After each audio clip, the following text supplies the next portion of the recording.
Hey everyone, welcome back to another video.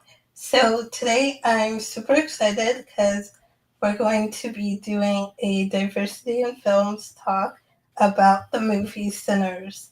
So this is one I have been anxiously waiting for a while now.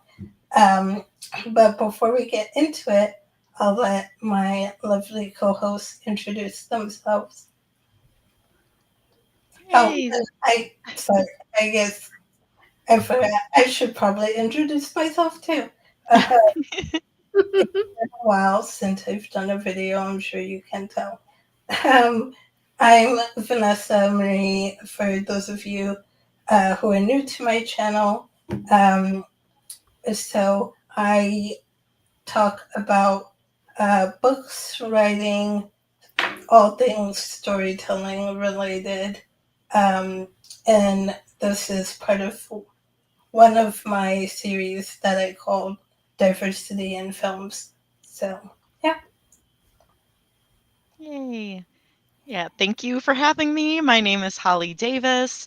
I know Vanessa as a good friend, and also she is a co-host of the Diversity is Lit book club that I host.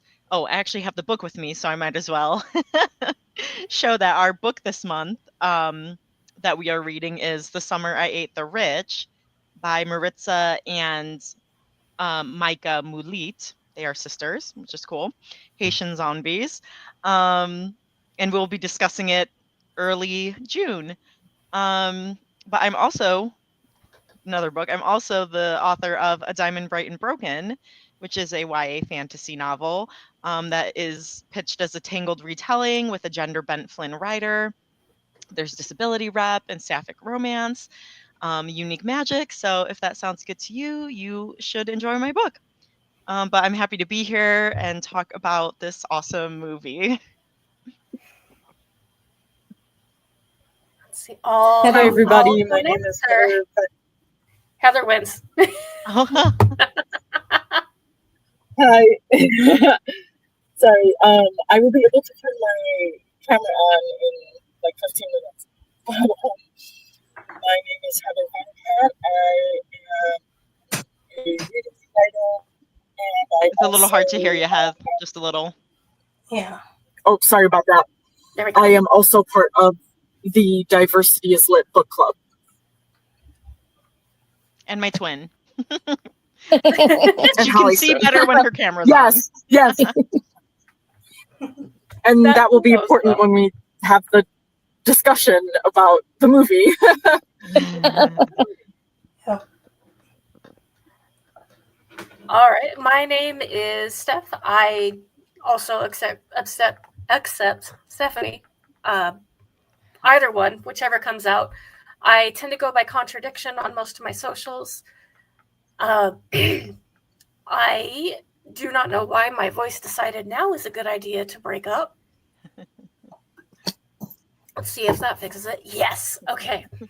I am friends with Vanessa through the Recovering from Religion groups, and the opening music is so chill. By the way, like that set me in just the right spot. There's part of what I want to go off on is how amazing the music in this movie is. So it's perfect having that little piece.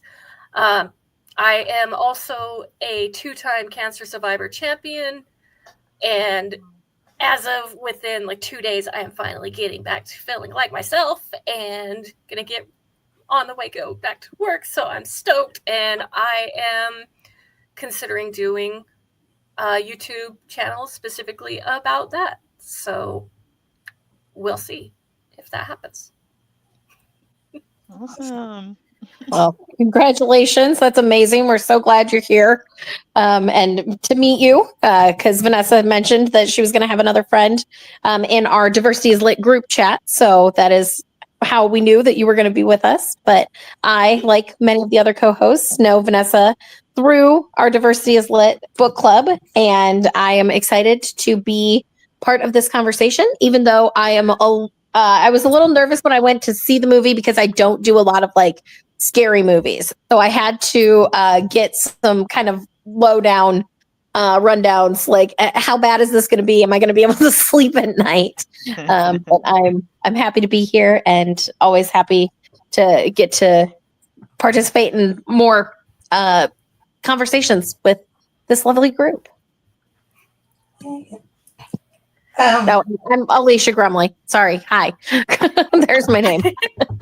Oh, and just based off of the title, like in the idea of Haitian zombies, now I've got another one added to my story graph list. So Yeah. You should definitely. And then join us when we talk about it. It's the book. deal.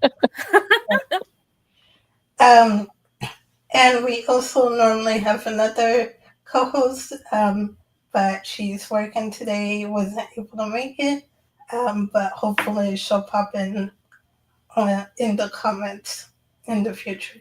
So, yeah.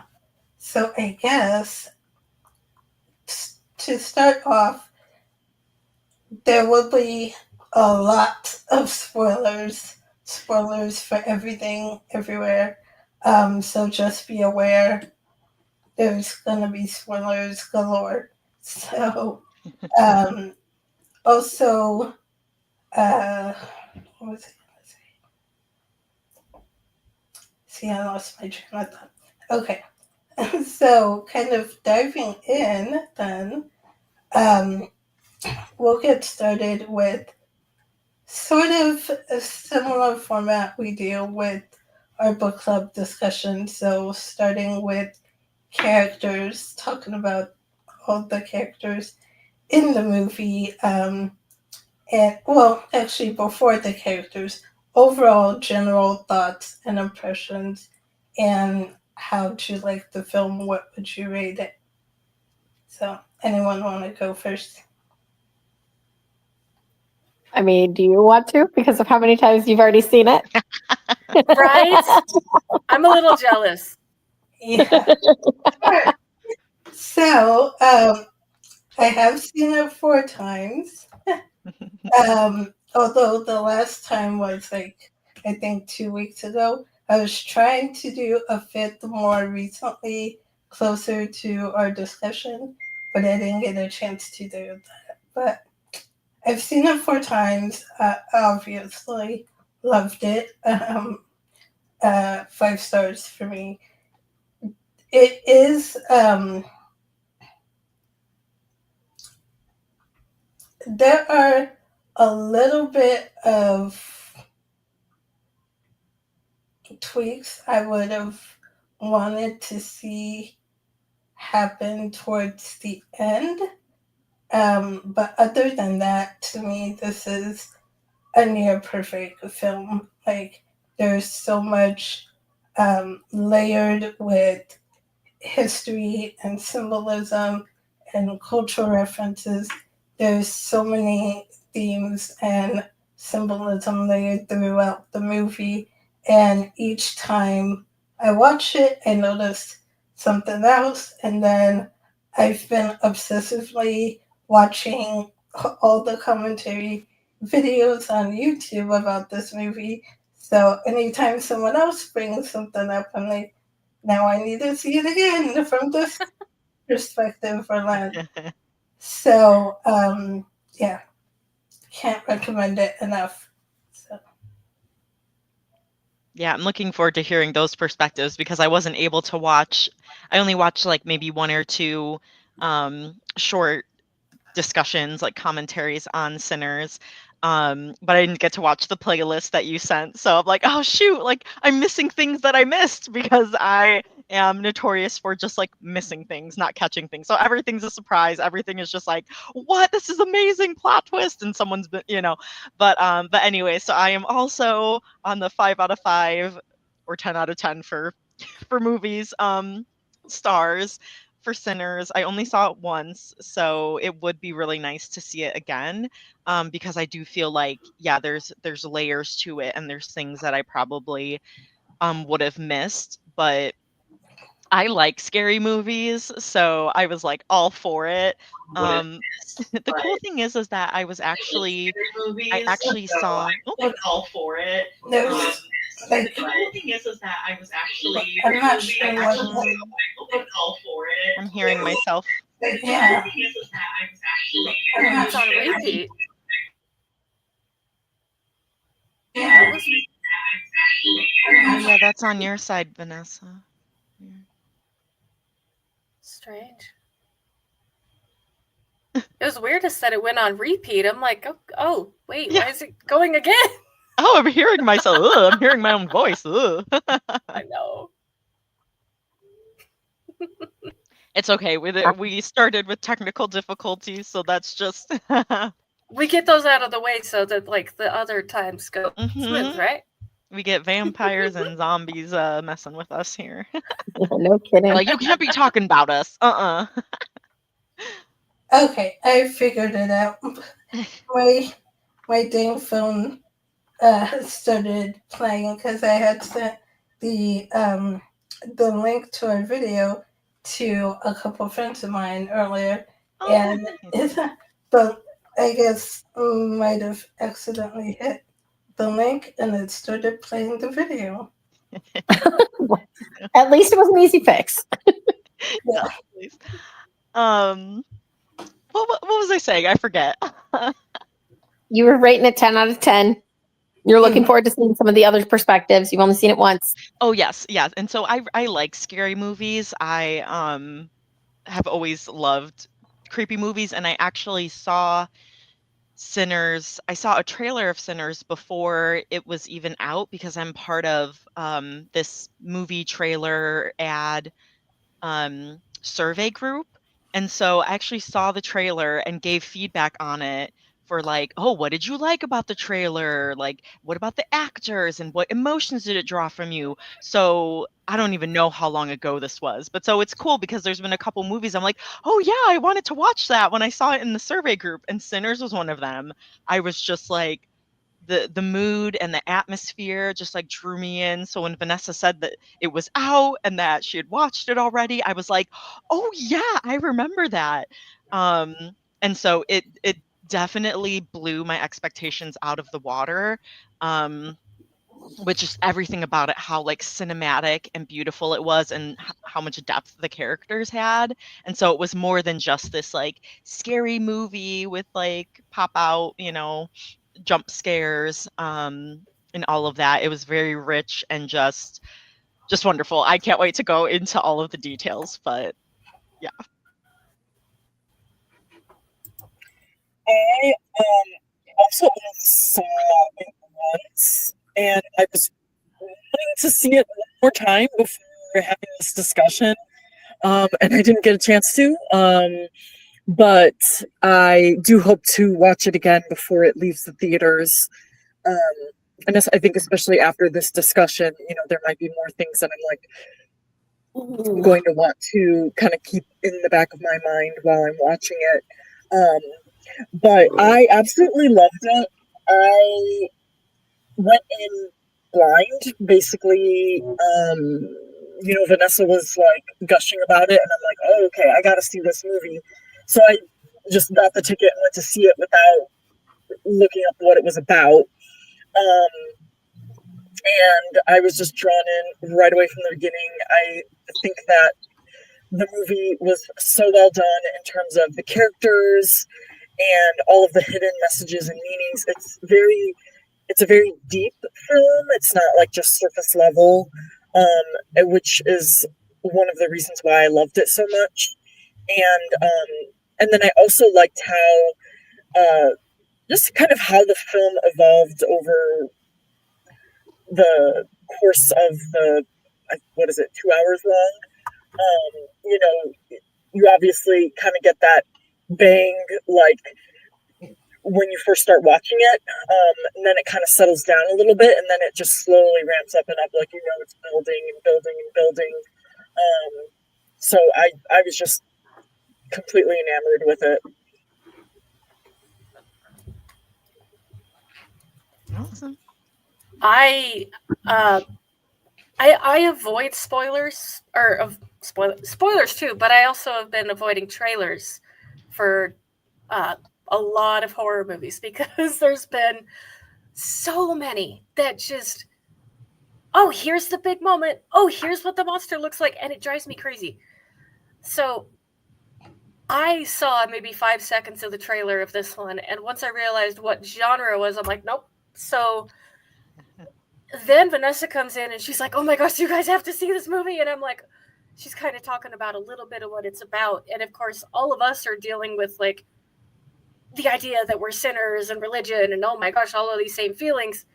So I'm like, okay, I'm going as soon as I can. So that's what I requested to do for Mother's Day was go see this movie. My husband was thinking I wanted to go see Thunderbolts, but I'm like, I gotta go. No, there's this other one. I got it. I have to. So he was nervous. He's not really okay with watching horror movies, especially after I got him to watch both It movies with me because he loves me that much. Wow.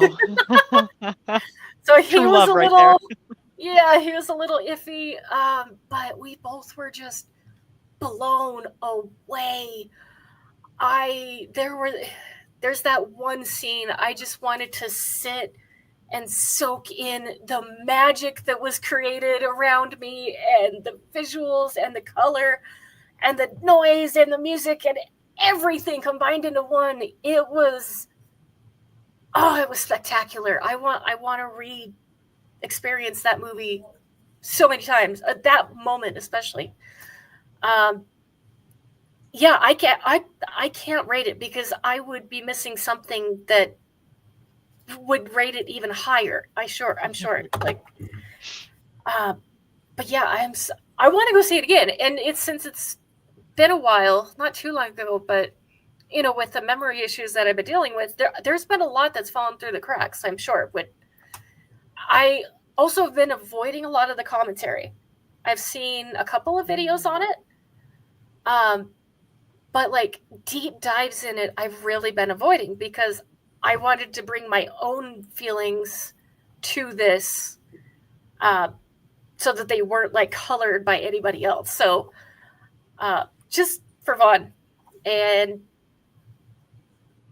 yeah, I really, I loved that there were so many different perspectives and so many different sides in it.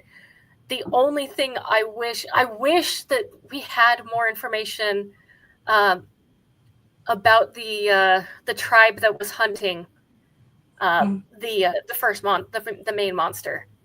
They just show up, and that there's something crazy that happens. And I wish that we could go maybe like a sequel where we get like a prequel kind of thing and find out their story. But yeah, that's what a lot of people have said that I've heard. Yes. People want to know the story with the Choctaw hunters. Yeah, and I'll definitely get into a lot more of my thoughts and feelings on this. But yeah, that's the first basics. Alicia? So I would probably, if I was on a scale of 5, I would probably put it at a 4, but that's only because of the fact that I don't watch a lot of the horror movies. I don't like a lot of the horror movies. If I'm looking at it from like just an analytical point, it's probably closer to a 4.5 to a 5 for me. But like I said, I'm just not typically watching most horror movies. So I don't have a great, like personal scale for how I would rank them usually. And I like I said, I had been a little hesitant, but it was really, really well done. I really am excited to explore the cultural connections in the history between the Irish Choctaw and the Black communities. I thought that was such a great motif that they were able to weave through, and I enjoyed it. Now, like, I also grew up like watching like Buffy the Vampire Slayer, so when I heard that it was vampire, I was like, oh, okay, I'll probably be okay. But I don't want to like watch gory demon movies. Like, so that was one of the things I was kind of getting some feedback on. Like, what are we talking? So I really had basically gone in blind. Also, I had mentioned that I was going to see it to one of my employees, and he had, of course, heard of it and was like, I've heard the music is really great. And I mean, I knew Michael B. Jordan was in it because I am a Michael B. Jordan fan. Even, you know, like I'm a Michael B. Jordan fan. And so I really was expecting it to be good music, but I wasn't expecting the music to be a character in the film. And that was, I thought, a really nice touch. So I mostly went in blind. I basically knew it was vampires, Michael B. Jordan, and that the music was going to be good. And that was kind of my whole basis. And I think it all lived up very well to those minimal expectations that I had. And it was a really cool experience. My fiance went with me, and I just saw it Friday night. So the only time I've seen it is like 2 days ago. So I'm real fresh, having seen it, because I just wasn't, I probably wouldn't have gone to see it if we weren't having a discussion, but I'm really glad I did see it. And I'm glad that I can be here to talk about it. Like I wouldn't have sought it out myself. It's just because of, like I said, I wouldn't typically go see those type of movies because I don't want to have the nightmares of like waking up and all of those things. So, I did say to him though, at one point, I don't think I would have gone to see it on my own, but I'm really glad that I had a reason to. So, I mean, if I was looking at a thumbs up versus thumbs down, definitely thumbs up. Definitely thumbs up. And I would see it again. I don't know if I'll see it again in theaters or if I'll wait to see if I can find it like as a physical or a streamed copy. But I, especially after this conversation, I think it'd be interesting to see it again for sure. Mm-hmm. And there's a few comments in the comment section. Welcome, Vintage and Color. I think they should have given us flashbacks to Smoke and Stack's time running with the mob and how they got over on them. I was thinking, well, I don't know about flashbacks, but I was thinking because I did hear there's something about like Ryan wanting to expand this world. So I think that would be a cool movie in and of itself, seeing like before all this, their time in Chicago with the mob, like what was that like? And also, like we said earlier, the Choctaw hunters, seeing how they started hunting Rimrick and how that whole thing got started off before we see him introduced. Also needed more time with the indigenous folks and could have added more for the vampires. My girlfriend and I rated it 6.7 out of 10. Score is wonderful. The score is great. And I don't typically pay attention to music all that much in movies, but obviously this one is one you can't not pay attention to. Like Alicia says, it's a character in and of itself. The romance between him and Annie was mature and sexy. Agree. Some say too much sex in the movie. What say you? I actually was going to talk about this. This was something I was hoping we would bring up, and not in terms of too much. But Vanessa, if you have something you wanted to add, feel free. Or if you want me to expand on some of this, I'm happy to do so.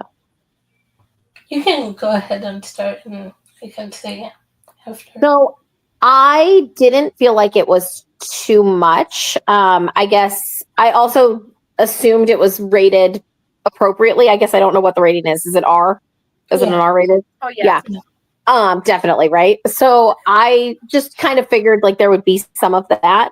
But the part that I specifically wanted to bring up in terms of the sexual maturity was I actually really appreciated Stack and Sammy's conversation in the car before picking up Slim and everyone, because you just do not see that type of woman's sexuality celebrated on screen.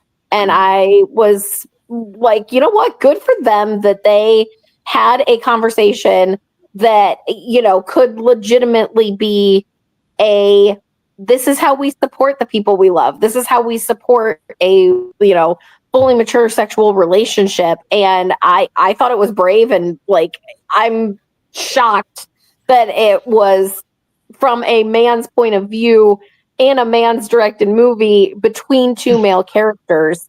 But I was thrilled to see it. I was thrilled to see the conversation in the car about the ice cream and all of that. And so I didn't feel like it was too much, but I guess I kind of went in expecting, knowing that it was an R-rated movie, that there was probably going to be some, like, at least sexual content. And that's just my personal thoughts about it. But I was definitely impressed with the way of celebrating women's sexuality on screen. And I thought that was fantastic. I agree with that, and I do. I have to think that probably a lot of that has to do with Ryan's wife also being a co-producer slash director on the film with them, and just having her input on that, because the amount of focus on female pleasure in this movie, I was like, well, someone's doing something right. Somebody somewhere. Yeah, absolutely. Yeah. I didn't think it was too much either. You know, it doesn't linger for a really long time. We see the beginnings of it before we move on to another character. So I thought it was well done. And I didn't think it was too much because it wasn't like it was just sex on screen for sex on screen's sake. It was to further all of the relationships that it was presented within. And I think that is important to see. And I think it was healthy. I think it was in healthy ways between consenting adults that, you know, all the things that we hope for in sexual health and relationships. And I think if it had just been like a lot of sex on screen to have sex on screen, then yeah, I would probably agree that too much. But I didn't see it as something outside the bounds of those relationships, or like, you know, it was showing how the relationships were growing and changing as the characters progressed through them. Yeah, I agree. I felt like it was appropriate for the relationships too. And like you said, like it furthered each of them. And I feel like, well, Smoke and Stack were gone for a while and they came back. So, you know, something's got to happen, you know, kind of thing. Everyone's got to have their piece of the pie. Well, and interesting you bring that up, because Stack wasn't even on his mind. He wasn't even thinking about that, because it wasn't until Mary like came in and like pretty much inserted herself back into his life, you know, despite him trying to be like, you need to stay away, like get away from me, whatever. But she kept coming back and kept inserting herself into his life and what they were doing. And so I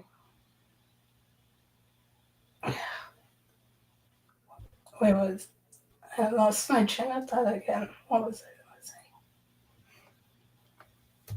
Where it's maybe something in like as opposed to Smoke. Yeah, as opposed to the others that, like, you know, more so sought it out than Stack. He kind of was like, you know, pretty much gave in, I guess I would say. Gave in towards, you know, when she comes back in to the joint afterwards. But yeah. Anyone else? I know when it comes to the sex in the movie, because when we told some people that, yeah, we're going to go see Sinners today, first thing that they said was, oh, it's Michael B. Jordan porn. And I, again, didn't see the trailer, didn't have any context for the most part on the movie. And so now I'm expecting like this somehow raunchy movie. And like, it's like, no. But yeah, it was kind of satisfying to see it honestly happen. Because in so many like romance movies, there's that build up, and you see it once. And then it's like it never happened, or it's minimized, or that's the end of the movie. But this one, there was so much around each particular scene. And the one that still hits me the most is the one where it's brought on by grief. Smoke and his wife. It's Smoke and Annie. And his wife. Yeah. And there's this or anger. mother of his child. Yeah. Yeah. There's this anger between the two, and this serious, the grief that is still shared by them. Mm-hmm. And that's the other part, like with the sound design, the way that her voice echoed and amplified when she was talking about, it was me that kept you alive, basically what she was saying. And just the way that the background blurred around her, and you could almost feel her power. And like, I don't believe in any of that, but the idea that, yeah, she embodied all of that power into a physical sensation. And yeah, it really made me think, like, oh my gosh, was this actually the reason this dude and his brother survived? Like, he might have been keeping an eye out for his brother, but she was making him stay around so that he could get back in the first place. But yeah, they're talking about that, and there's this anger and all of these really strong emotions. But then there's still that love. There's still that longing for each other. There's still that deep connection. And that's what made that scene beautiful. And also the fact that she got him first and started groping him first. You don't see that. Usually it's like the woman gets super sexualized, and this time it was like, no. But it was so shared. It was great. That one of the same, that's still probably my favorite.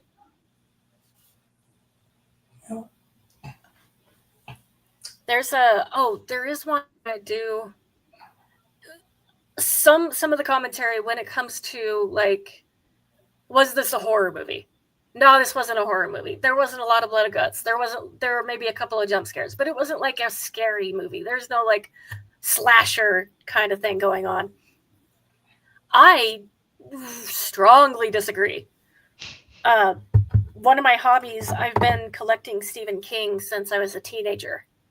And right now I might be at 60% of his stuff, but the more time goes on, the more behind I get, because the man will not stop. So he has this amazing quote. One of the books that he wrote is actually a nonfiction. And he talks about horror and the genre, and it being all these analogies on what is going on in culture, in politics, in society at that time. It's a reflection of the concerns and the fears that people actually have. And he points out all the different types and all of the, chemo brain's kicking in, archetypes. All I could think of was stereotype. But yeah, he points out all the archetypes in this. Was that on writing? No, it's a Dance Macabre. So awesome. If you never want to read a King book, you got a point too. Mine's over there. Oh, yes. Anyway, but yeah, if you never want to read a Stephen King book, at least go read that, because it is so good. But in that, he says there are 3 types of terror: the gross out, the sight of a severed head tumbling down a flight of stairs, It's when the lights go out and something green and slimy splatters across your arm. And then you have the horror, the unnatural, spiders the size of bears, the dead waking up and walking around. It's when the lights go out and something with claws grabs you by the arm. And the last one and worst one is terror. When you come home and notice everything you own had been taken away and replaced by an exact substitute. It's when the lights go out and you feel something behind you. You hear it. You feel its breath against your ear. But when you turn around, there's nothing there. So for those people who tried to claim this is not a horror movie, they have no idea what the definition is of that genre. Because there are times where this fits every single one. When the big guy that was supposed to be the bouncer, when he lifts his head, when he lifts up his head and his entire, you see all the gash his entire neck, his face is all messed up. That's the gross out. Mm-hmm. And then when you've got like the unnatural, everybody's suddenly turning into these vampires, and it's very wrong. You sense something is very wrong with these people. That happened throughout like the last half, at least a second, third of the movie. But then the last one, the terror, when something is wrong and you can't pinpoint it, you can't prove it. That's there the whole time. But that part, it's also not just like when it gets the scary part. Like, these people are dealing with terrifying things on a daily basis, where they're not sure if the Klan is going to show up and harass them. Mm-hmm. And they can't, they can talk to each other about it, and they can remind each other they're not crazy. But everybody else would say, no, you're imagining things. But yeah, you can see all three of those pieces throughout the entire movie. So yeah, I'm surprised that people are saying it's not horror. And for me, like the horror that is the most scary is that terror one, where it's like Joan closes the door, or closes the door on the tribe, and then she's calling for her husband and doesn't hear anything. And it's when you what Remick is now, and he's asking to, well, not yet, but something's wrong, and he's asking to come inside, and you don't want them to let them in. And so it's all of those moments that, like, that's scarier to me than Cornbread's guts spilling out and everything. So those are the moments I love. Or like Mary's going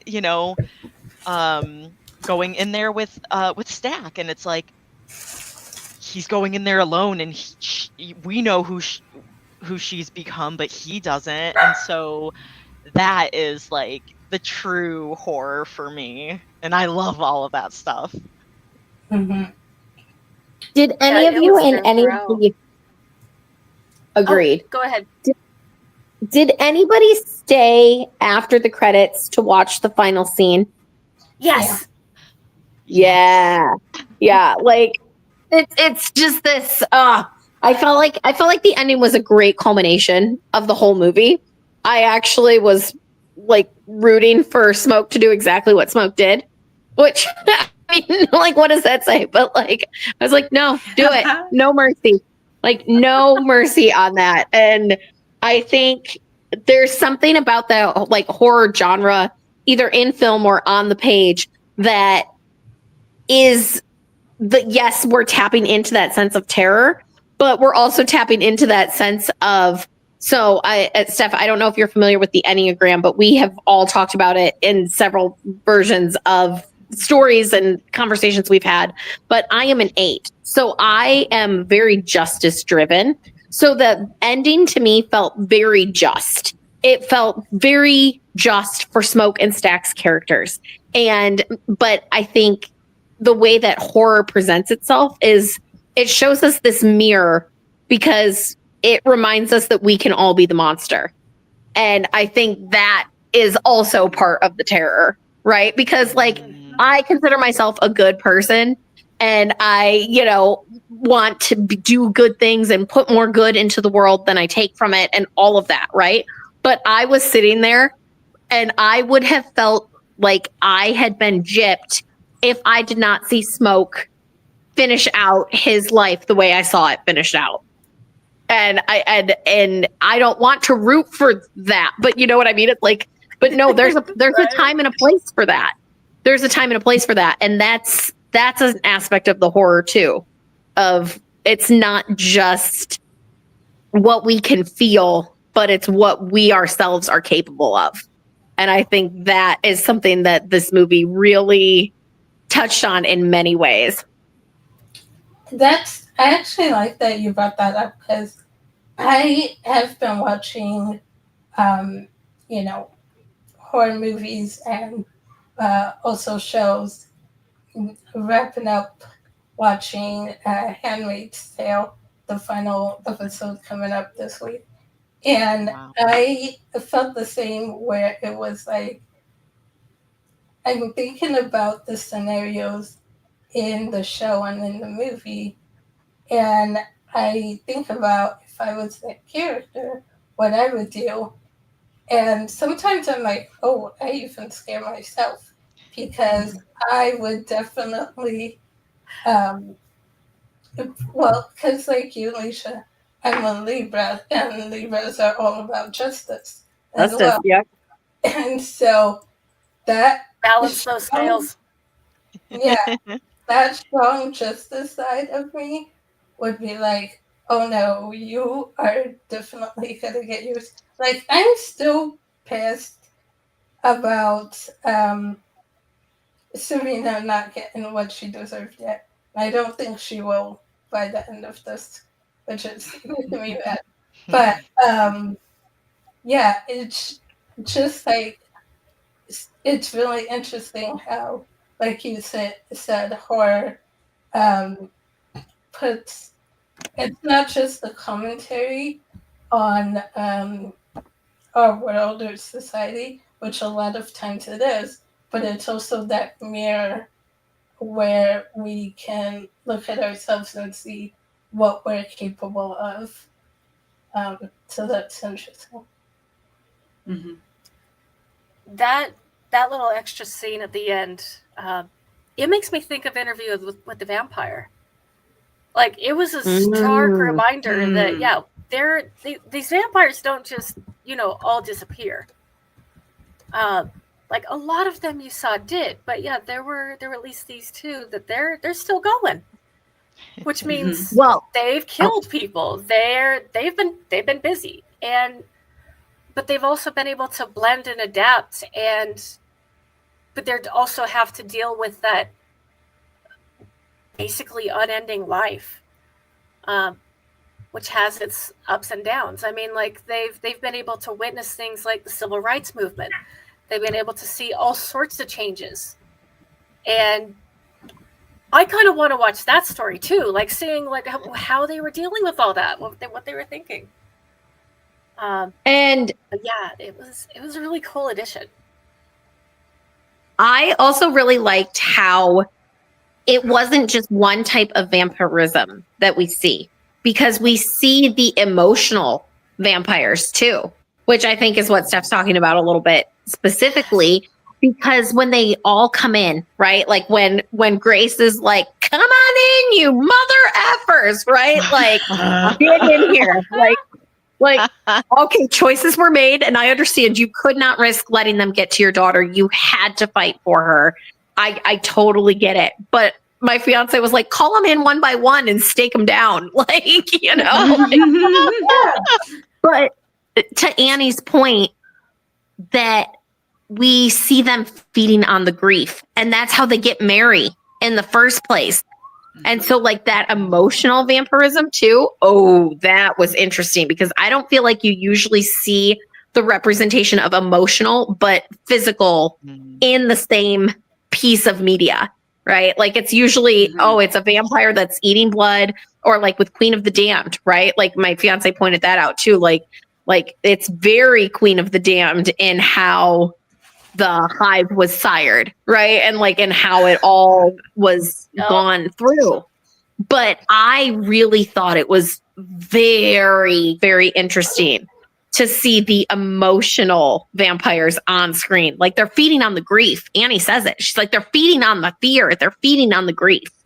And that was, I thought that was so well done, because there are certain things that sometimes, you know, can feel like that energy drain and that energy suck. And just to see somebody knowing that like people who are afraid and people who are hurting are very, very vulnerable to emotional vampire, I think is really, really poignant to see that, because maybe we all haven't hurt in the same way, but we've all hurt. We've all found different spots, you know, that cause holes in our hearts. And, you know, it's just how it's dealt with. And I thought it was so well done that she also pointed that out. And yeah, just that, like when Annie was like, because Annie was the most powerful for the good that we saw, right? Annie was the root of power. And in our most recent book club, we were reading about Bree Matthews, who is a female Arthur representation, right? King Arthur. And Annie said, I used all that root that my grandma taught me. And I thought it was great to see the root like come up again as the magic form. So I was happy to see some of that kind of translating into other places too. Oh, that's cool. I didn't notice that. Yeah. And I was just going to say, and we're going to get into the spirituality of it all as well with the root and hoodoo work. But going back to, I want to stay a little bit on the vampire side, because this was a question that I wanted to bring up for us to talk about. But what did you think the vampires represented or symbolized? Because I've seen a lot of different takes on what people thought the vampires represented. I've seen it. People talk about represented cultural appropriation, white supremacy, capitalism, religious oppression. So I kind of wanted to see how we all saw it. I know for me, especially the first couple times I watched, I was drawn to the religious aspect of it and kind of saw that. And so I kind of saw it as like, at first I saw it as like Remrick representing religious oppression, and how that impacts and shapes us. Because we see, there are a couple things that made me think of this. One was when Mary goes out to talk to Remrick and the others, and he's picking up on her grief and stuff. And he tells her he wished he could have been there to save her mom, but he can save her. And she was like, I don't need any saving. And she gets up and tries to leave. So in that aspect, and even though, you know, she says, I don't need any saving, she gets up and leaves. But we see Remrick fly up behind her, and we know what's going to happen. And he's going to turn her. And so I kind of saw that as like him forcing salvation on her, the way that, you know, it was forced onto Black people, indigenous people, when they were colonized, how Christianity was forced onto us and, like, you know, kind of stripped of our own spiritual practices and stuff. So I kind of saw that. And then, especially also again at the end, when Sammy is praying the Lord's Prayer and Rimrick starts reciting it with them, and he says, the people who took my family's land recited these same words, but I still find some comfort in them. And so that again brought it back to me for the whole religious oppression part of it. Yeah, that was definitely the one that stuck out to me. There's a lot of other flavors that, yeah, you could apply it to pieces of the story.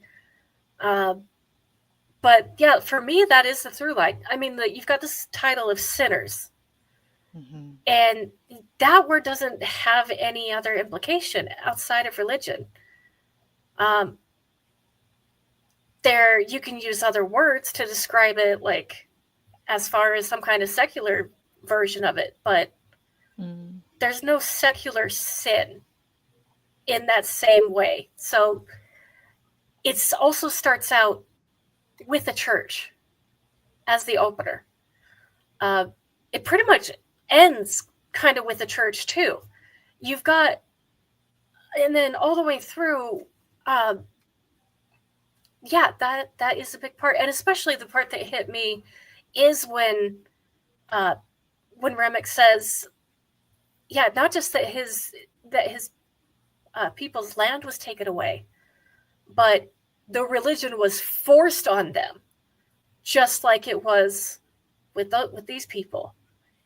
And he's trying to use that as a way to justify pulling them into him. It's like, I had to assimilate. Why can't you? I've been stuck with this. Why can't you, like, at least join me and make me feel less alone? Is kind of the way I see it. And he also does that with the fact that he's Irish, which a lot of people are like, oh, it's just the white man trying to get in with the black people. No. At that time, the Irish weren't treated that well either. So he was also, I imagine, if he's trying to just be around other Irish people, which, again, I want to see the rest of his story. Otherwise, I'm making it up in my head as I go. But, yeah, he's trying to use that as an in. And, like, I keep hearing, no, you're not invited to the cookout, dude. You're out. Like, he is, like, trying to be a vampire of that culture, trying to take advantage of them. And this part is probably related more to the music, but one of the parts that stuck with me, especially with my pasty white skin, that is part of my background.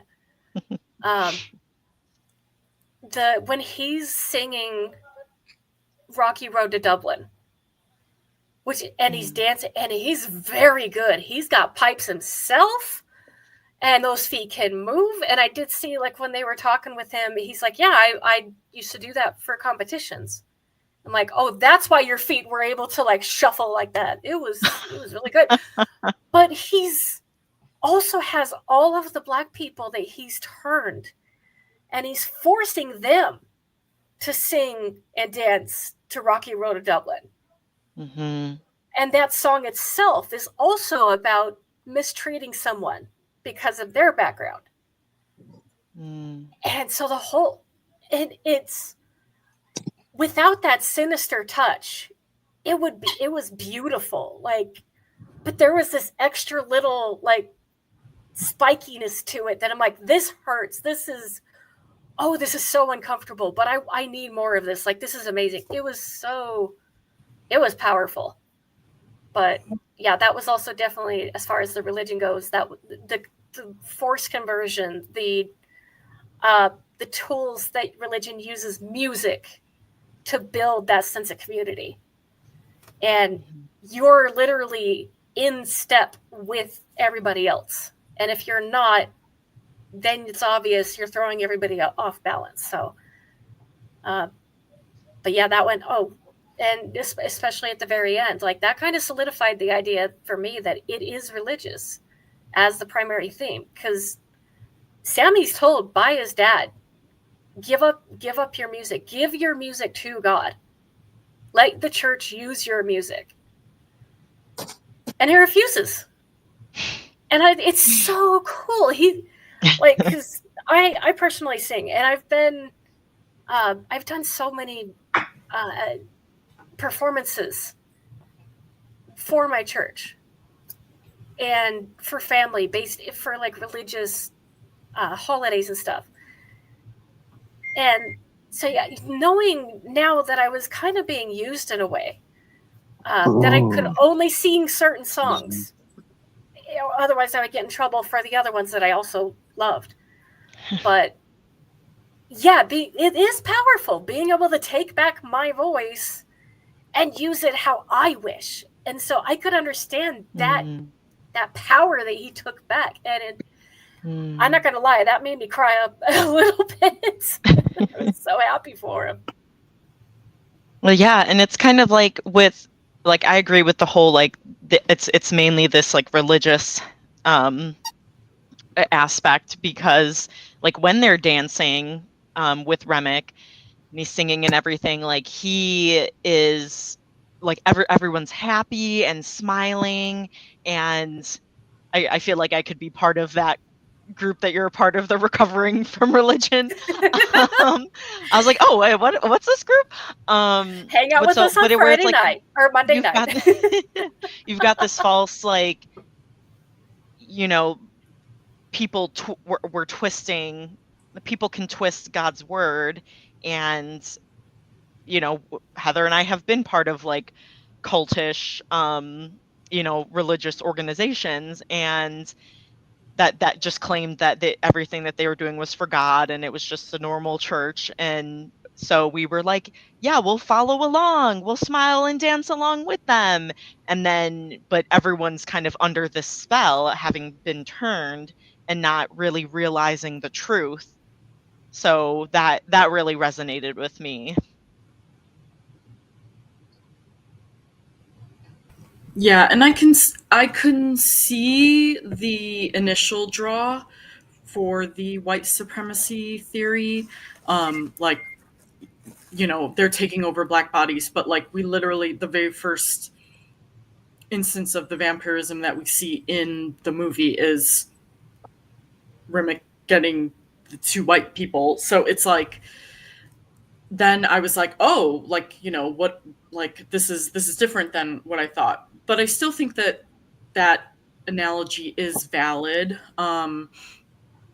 in that regard, because you know, they kind of are saying how, like, you know, there's the overwhelming sorry, my cat is being very annoying. Yours too. I'm like just so distracted. So. I was like, what was I going to say? Anyways, all I know is, you know, I definitely felt stronger on the sort of religious sort of takeover, in that how the vampires were approaching the other people. You know, they were very nice, you know, and that is exactly how it can seem when someone is trying to get you to convert. But that being said, it's like, then when they don't get their way, you know, then they become a different person, you know. It's like after a while they're just like, oh, whatever, but then, you know, they obviously were upset, and they're like, okay, something is off. Like, they could tell that something is off with them. And I think that it was a strong comparison to that sort of forcefulness that can sometimes happen with people who want to convert others to their religion. Definitely. Yeah, that love bombing, for sure. Yeah.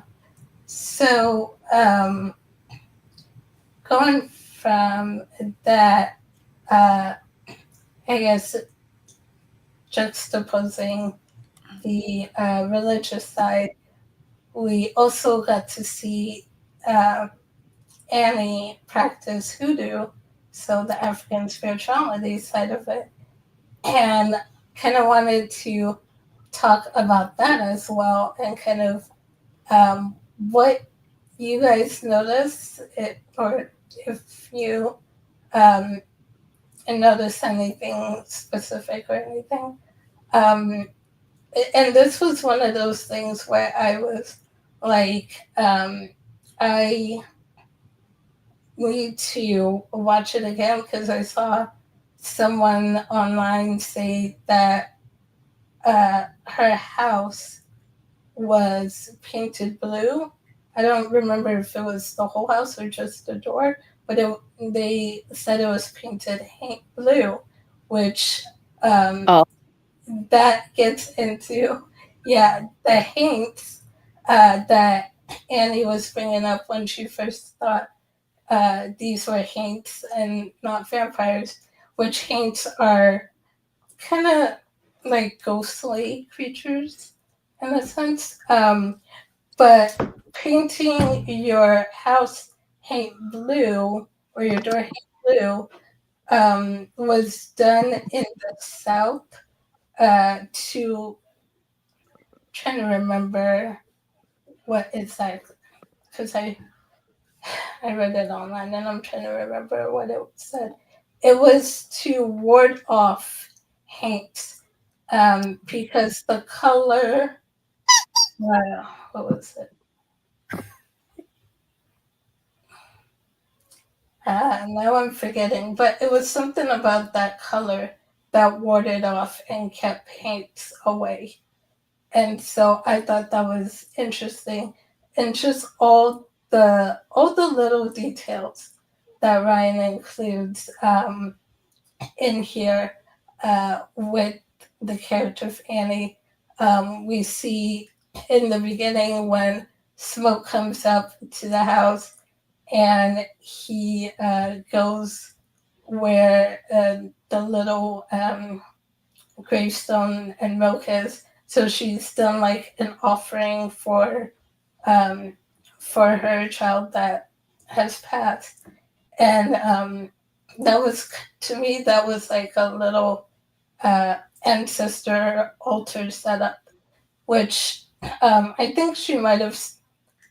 I don't remember if they said this in the movie or not, or if I saw this somewhere else.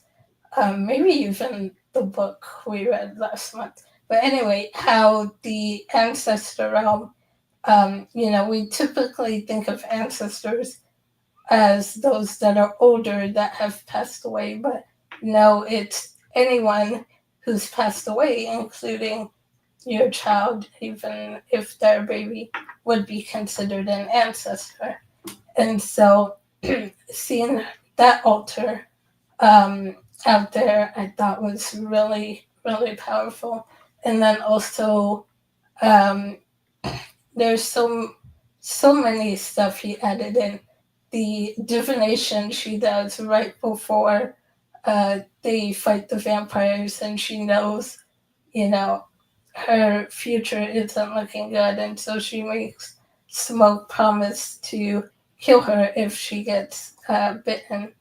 Um, so we see her practicing divination. We see her, uh, another thing was someone pointed out her necklaces are ilekes, or what's called ilekes. And so they are in certain African religions or traditions. Um, and they are given to they're given to what, hold on, I have this pulled up, so let me just Yeah, because that's what I was going to ask about the necklace, if there was more specifics behind it, since like Smoke was like, yeah, I've been wearing this still. So yeah, Yeah, when it came to the religion streak, like I wanted to leave this part to you because this is not an area I'm familiar with. I know the stereotypes, and that's about it. Well, I mean, you've talked a little bit about, like when you first saw it, how you were feeling about like the whole idea of voodoo and the representation it was getting, but also not getting. So I know that you talked about that a little bit. But oh no, sorry, go ahead. Oh, hold on.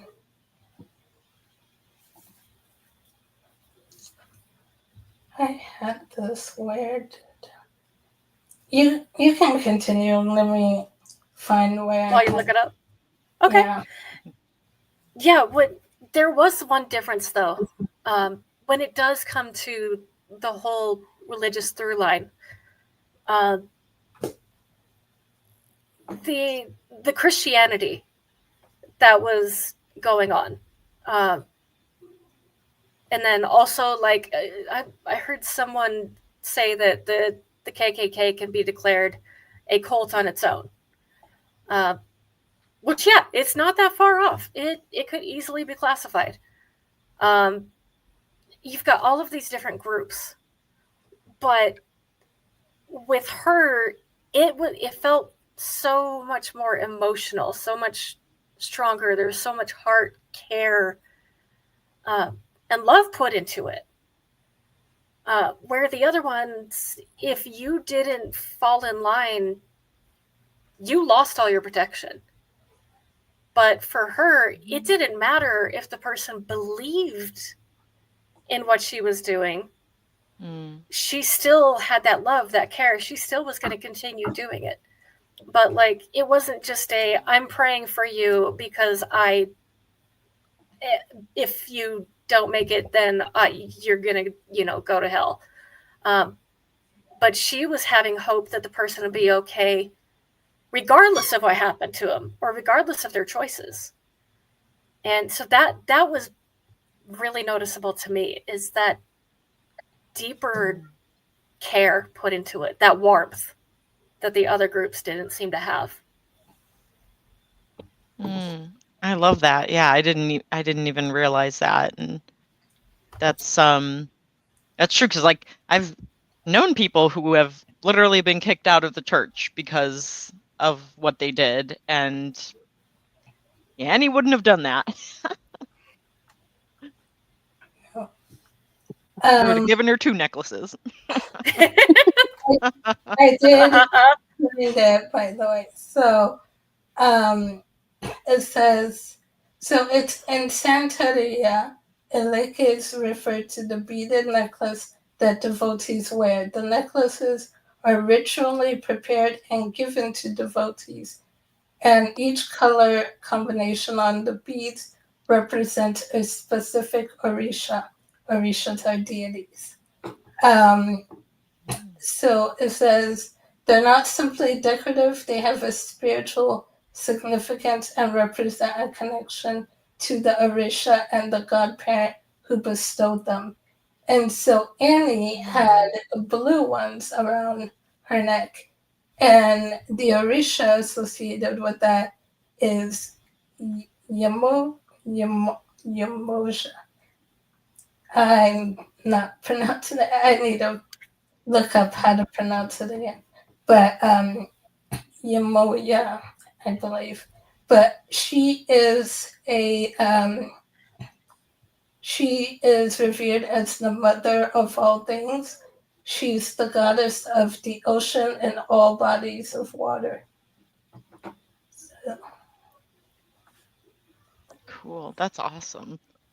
I also thought it was symbolic in a way that they cast a full-figured woman representing this mother goddess powerhouse, right? That like, and once again, that probably does have some influence from Ryan's wife, which I don't know her name. If anybody knows her name or her first name, or I feel like we should be acknowledging it as much as we're acknowledging Ryan and Michael B. Jordan.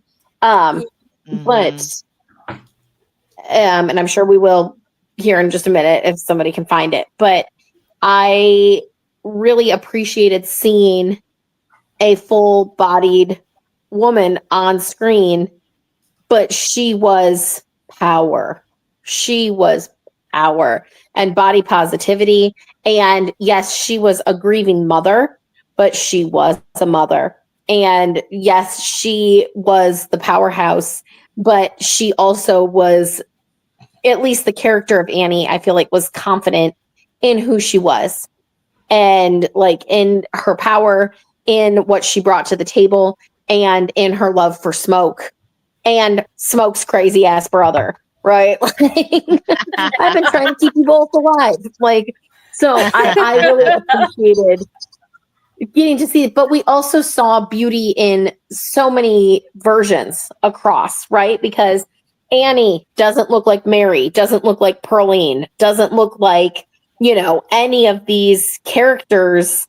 And I think that is so beautiful to see that, love is expressed throughout.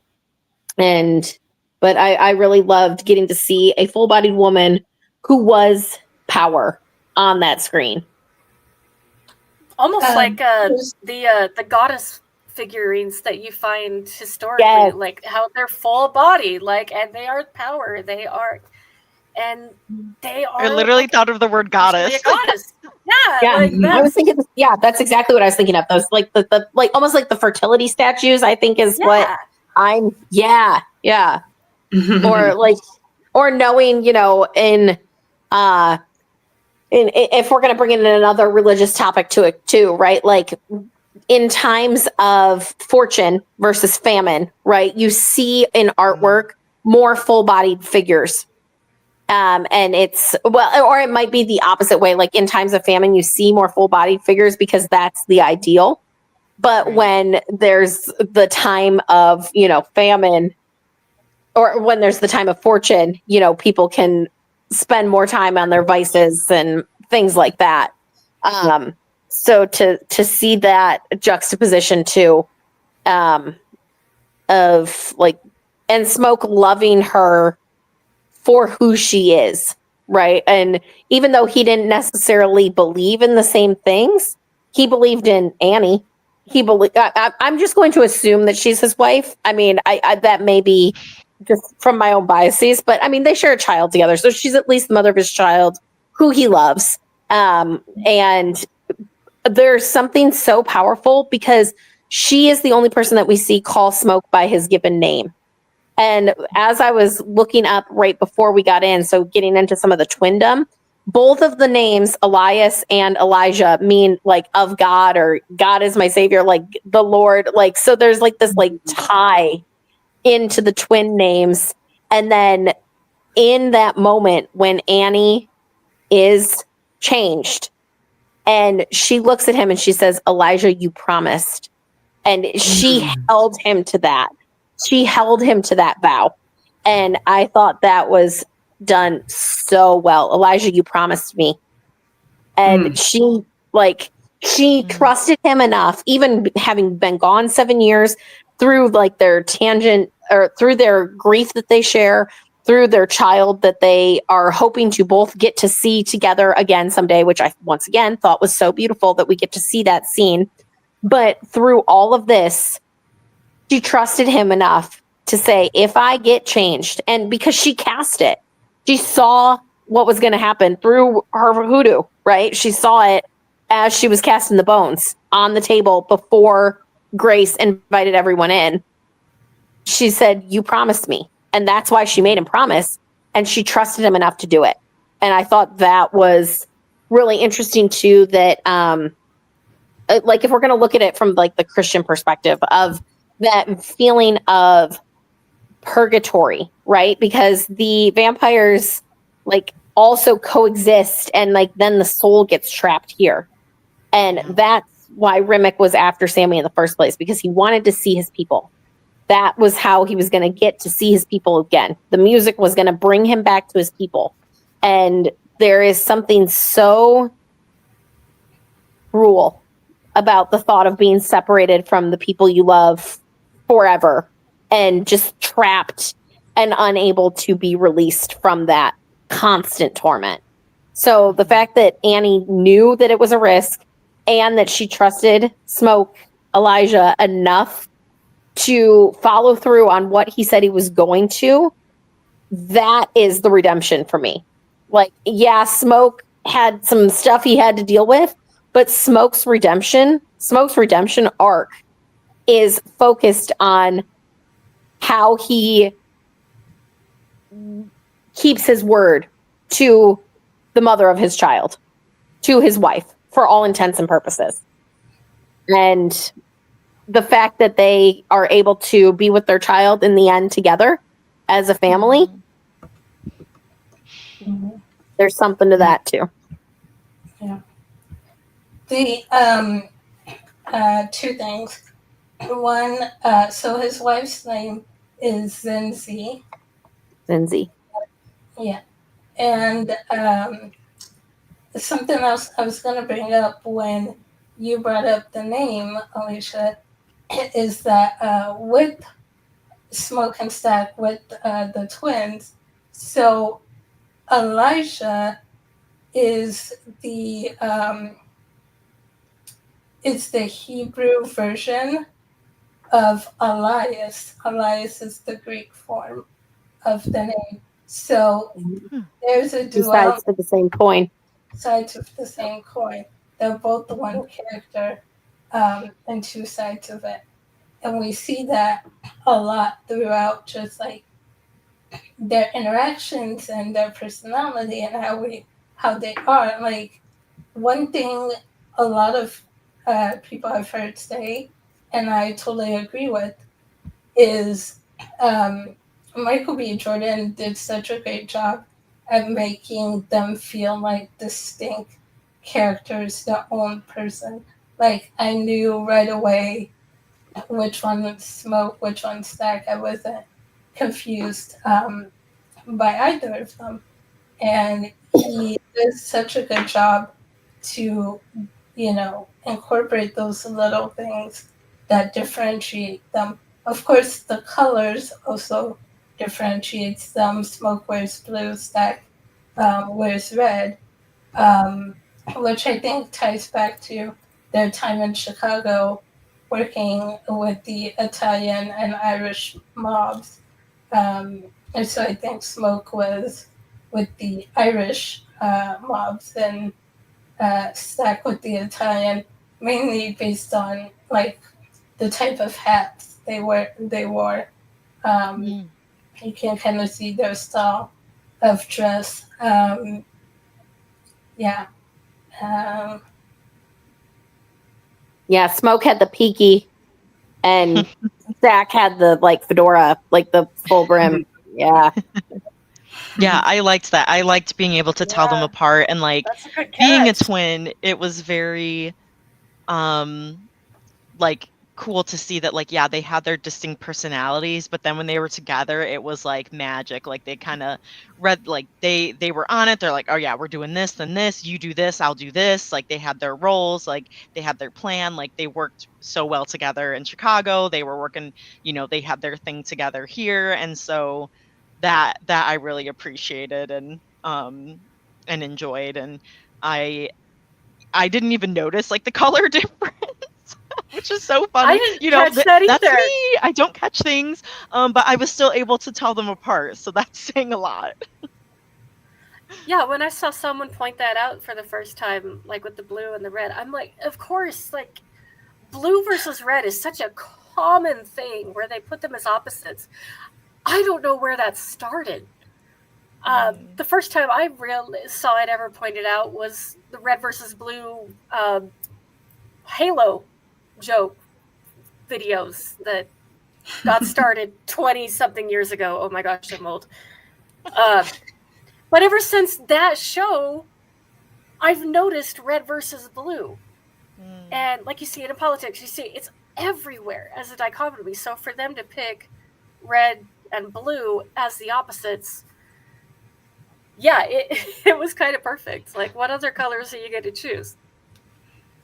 Yeah, I thought it was interesting too because I also didn't notice that, but until like afterwards when I was watching some other like kind of theory videos and deep dives. Um, but I did feel like both of them were in sync, and that I feel like is very accurate for twins who do have a close relationship. And like especially at the end, when Stack lets his brother go, then it's like, yeah, that would happen. That would really happen for a really close twin relationship. So yeah, I thought it was great. Mm-hmm. But Yeah, it that was also hard to see him turned and him seeing him die. I was like, no, this is like torture. That was hard. What were you gonna say, Leash? also that it spoke to Stack's belief in their relationship too, because he held his word to Smoke for the entire rest of Sammy's life. He held his word because he said, "My brother made me promise to stay away from you." And they see him, and the point is that like he's offering Sammy this last chance because he makes the point like, "Oh, it won't be long for you." So we're assuming, it's within a year. I would assume even less than that Sammy is probably going to live out his mortal days. But Stack said, he made me promise to stay away from you. And there was never a line that was crossed. It was 60 years down the way. There was never a line that was crossed. He saw him one more time just to say, "Hey, I'm still out here." But, I love you, little cuz. And I kept my word. So if you see him, that's what that subtext was. If you see him, you tell him I kept my word, and he'll know because he's seeing you. Right. And yes, of course, there's the Christian undertone of that too. But it speaks to the relationship on both sides. One, that Smoke wouldn't, it's not just that he couldn't, it's that he wouldn't kill his brother. And that Stack still kept his word, even 60 years later. Because there was nothing more sacred to him than that. Yep. Yeah. That's actually a really interesting point you made, which is making me think about that a little differently, because initially I thought the reason he was able to keep his word and stay away was because Rimrick was gone.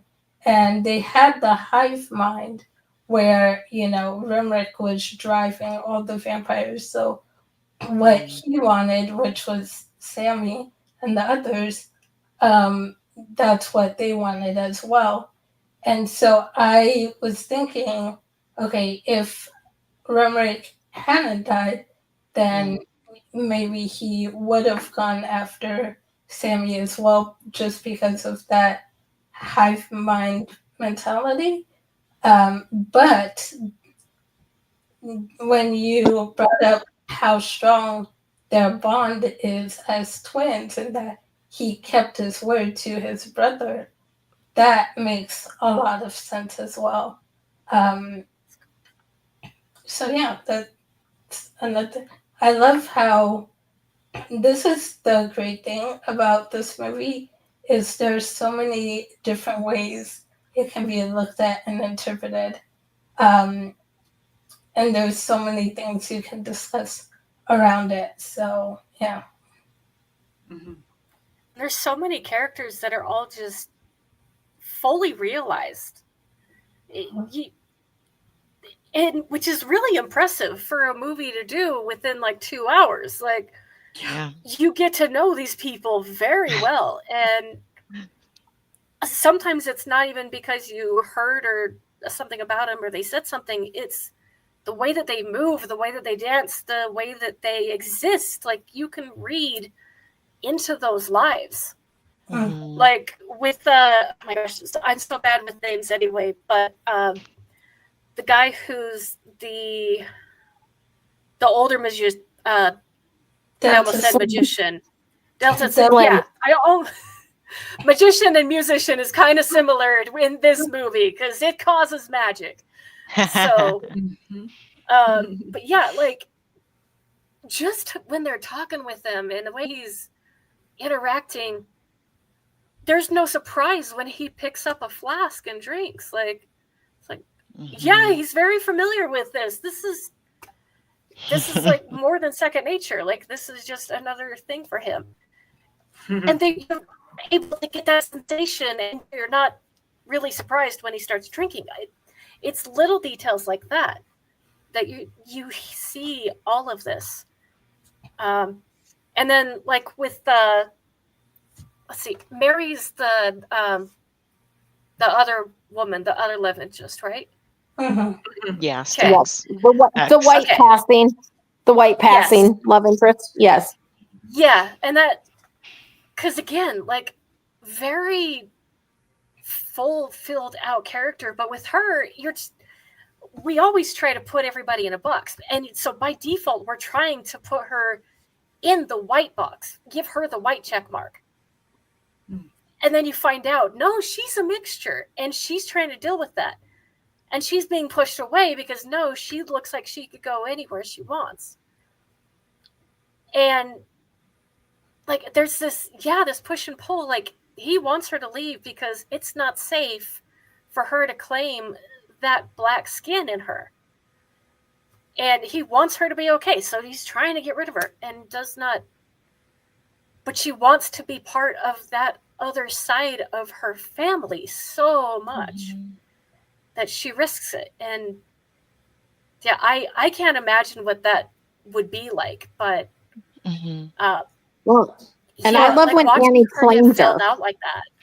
Yes. That's what I was going to say. I love when Annie claimed her. Right? Yes. She's in here because she's family. She's ours. She's one of us. She's family.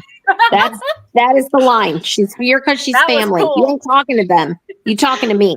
I love that. Well, and I wanted to ask Holly and Heather, I mentioned in our group text before you guys even saw it that I would be really interested in your perspective of her character because of your backgrounds.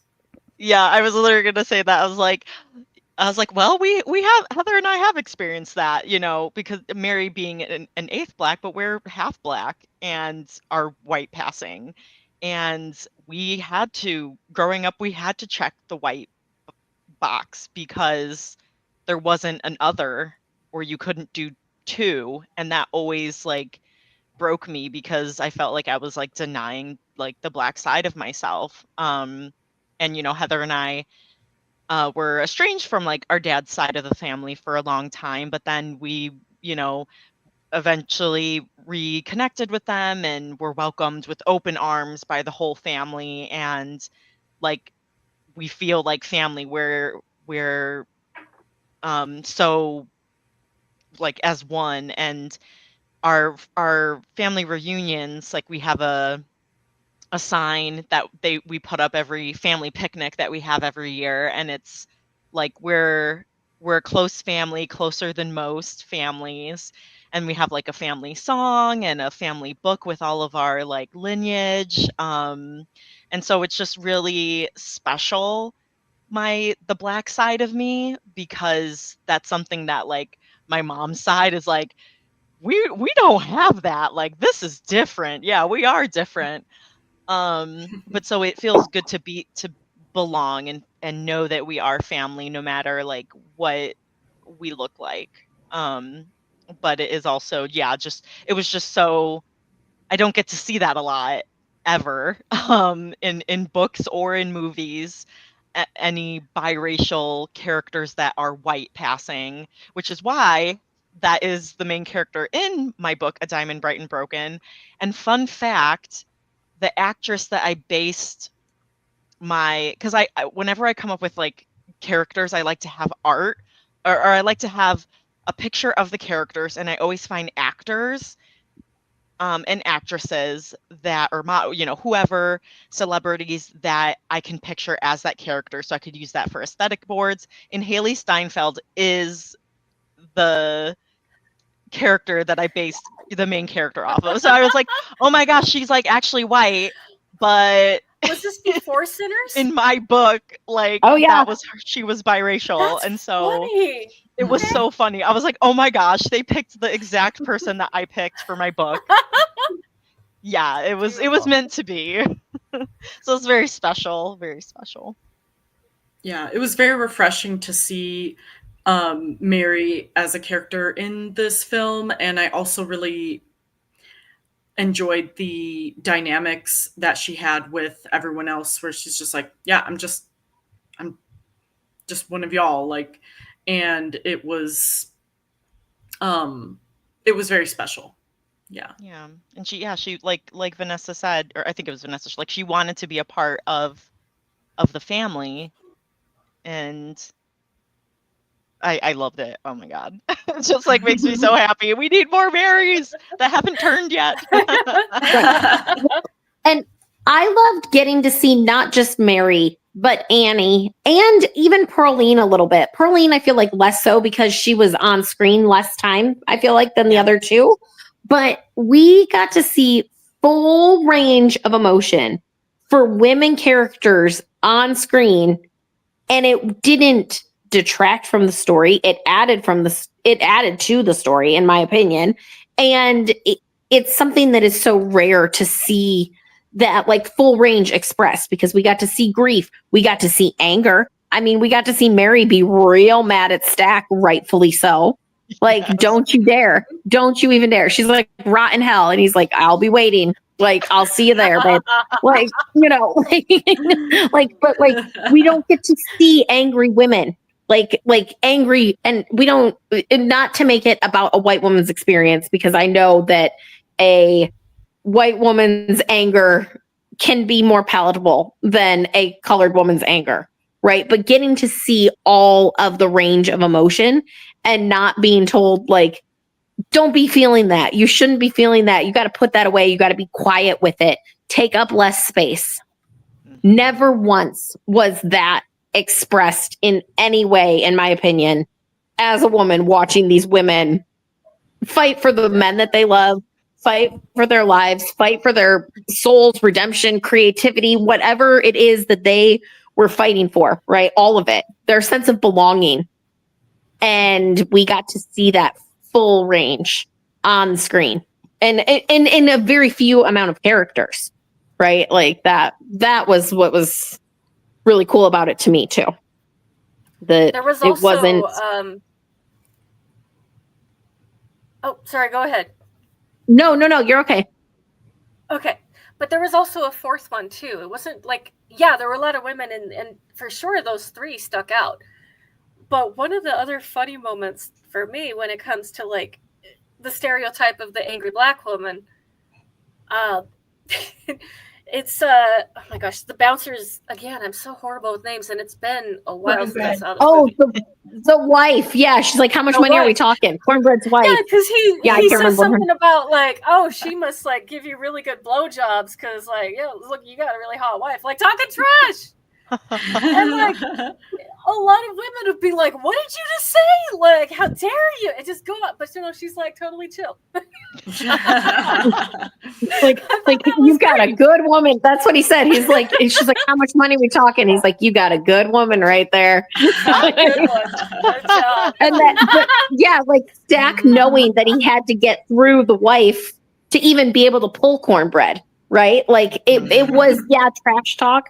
But he was showing respect to that wife, even though he was being disrespectful in Cornbread's opinion with the language, right? Like, that's my wife, show some respect. Well, F your wife too then, buddy, right? Like, like that moment of that. And I think even though we don't see marriage expressly like stated in some of the ways, even like Bo and Grace was like, you will not keep me from my husband.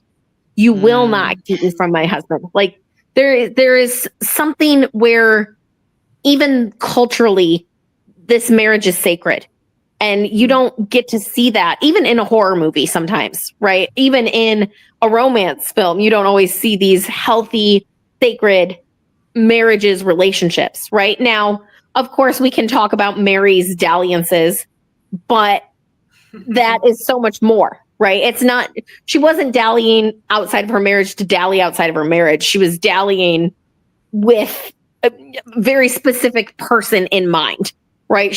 And she had already changed when that happened. She was not fully herself and human before she instigated that with Stack.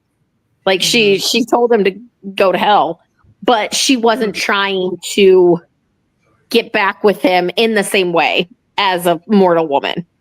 So, like, I mean, she's obviously not going back to her mortal husband at that point because she spends the next, 60 years loving Stack and being a vampire with Stack. So, it is what it is. It is what it is.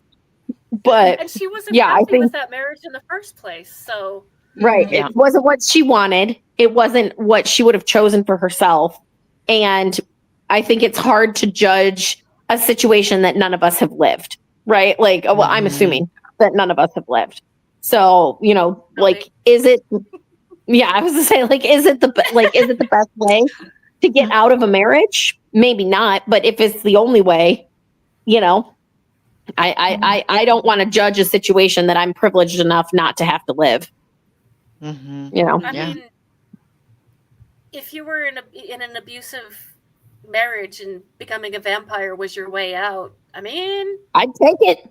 Yeah, get out. And on top of Do what that, you gotta do. then you can suck the blood of the bloodsucker, of the life sucker that took your whole you away. That would be kind of satisfying.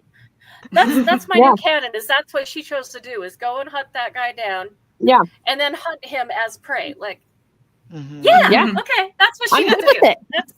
I'm good with it. Once again, like Smoke, like finishing out the racial justice of his part of the story by like I literally remember distinctly, and like this is graphic, right? But like being like, put a damn bullet in his head. Put one in his head. Like I am not violent, I'm not graphic, but I'm like, deal with that racist bullshit. Smoke, deal with it. Handle it. Right? Like, and because it's because it's so wrong. And it's so haunting. And he was lied to, and he fought through all this, and he had to deal with damn vampires, and he lost his brother to a vampire, all because a damn racist lied to him. Right? Like at the end of the day. Like Yep. And so yeah.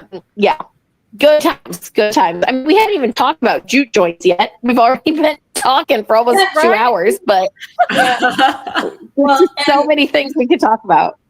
It is, because I was actually going to bring up one of the themes in the movie from what you were just saying about all of that, and how Mary can now be with Stack, and they have the power to be together without anyone stopping them.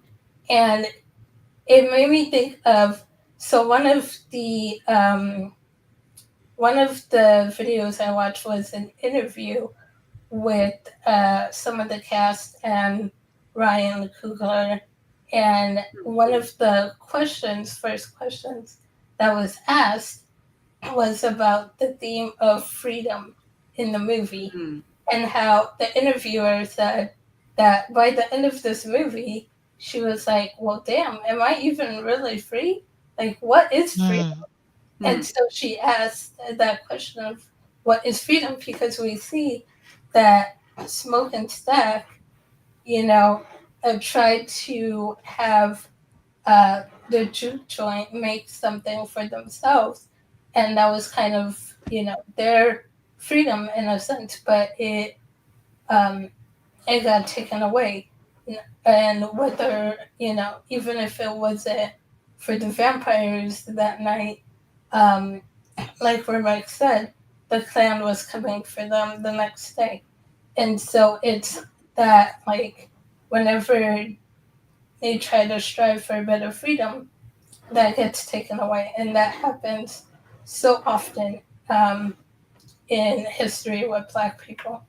And with Mary, it was for her, it was freedom to be able to be with Stack and the others, and like, this was her family. This is who she grew up with. And so for her, freedom, as much as Stack tried to push her away and, set her up with this rich white husband and all of that, that was not freedom for her. That was, a chain, a gilded cage, a chain, yeah. And so freedom for her looked like being with Stack and the others. And then like with Annie, she, when Smoke first comes to her and he tries to, give her some money, and she's like, I don't want your cursed money. She calls Your it blood money. Yes, your blood money. Yes. and she's like, and Smoke was like, this plantation money, it's not going to do anything. It's not going to get you anywhere. And she's like, I'm not going anywhere. So it was fine with her. And so for her, freedom was where she was at, just being in her home, practicing her root work, her hoodoo, and being that healing provider for her community. So that was a freedom for her, and also tying back into the end, not turning into a vampire, but moving on to the ancestor realm with their baby. That was also freedom for her, and for Stack too at the end. So. Yeah, that's such a powerful theme, and I feel like my favorite scene, which I think Steph was alluding to before in her introduction about how she felt about it, because I feel like this is also one of like the biggest scenes of freedom, is that music scene, Where the Sammy's, dance scene. yep, everybody's dancing. Expression.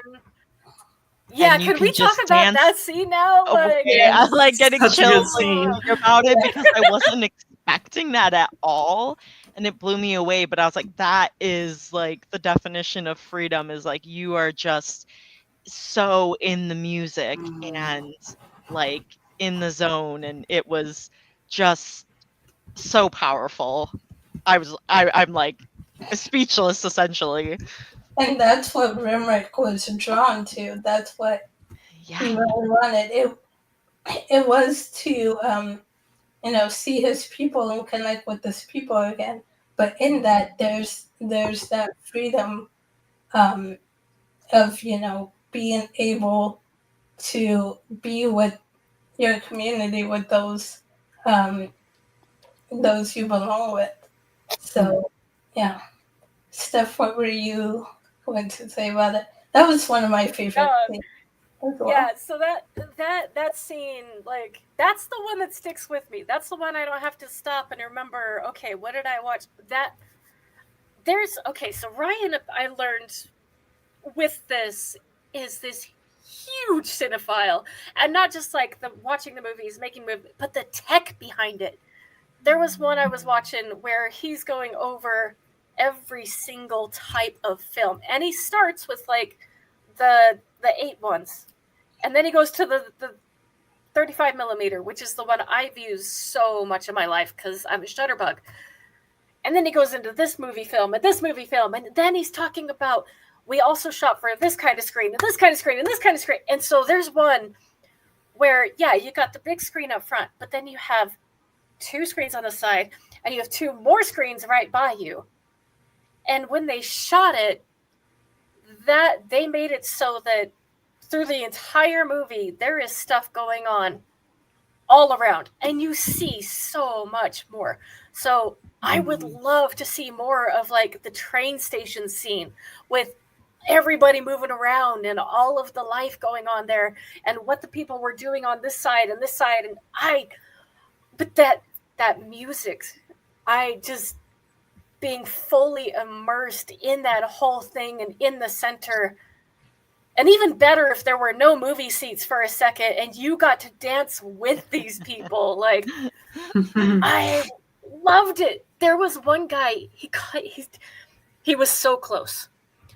And I'm going to fault him because he's had enough time to learn about this stuff. But I'll be honest, I'm a tourist. I have been learning more and more about hip hop and rap and all of that stuff that I was taught to, there's no talent there. There's not actual good music. Ignore it. Talk trash about it.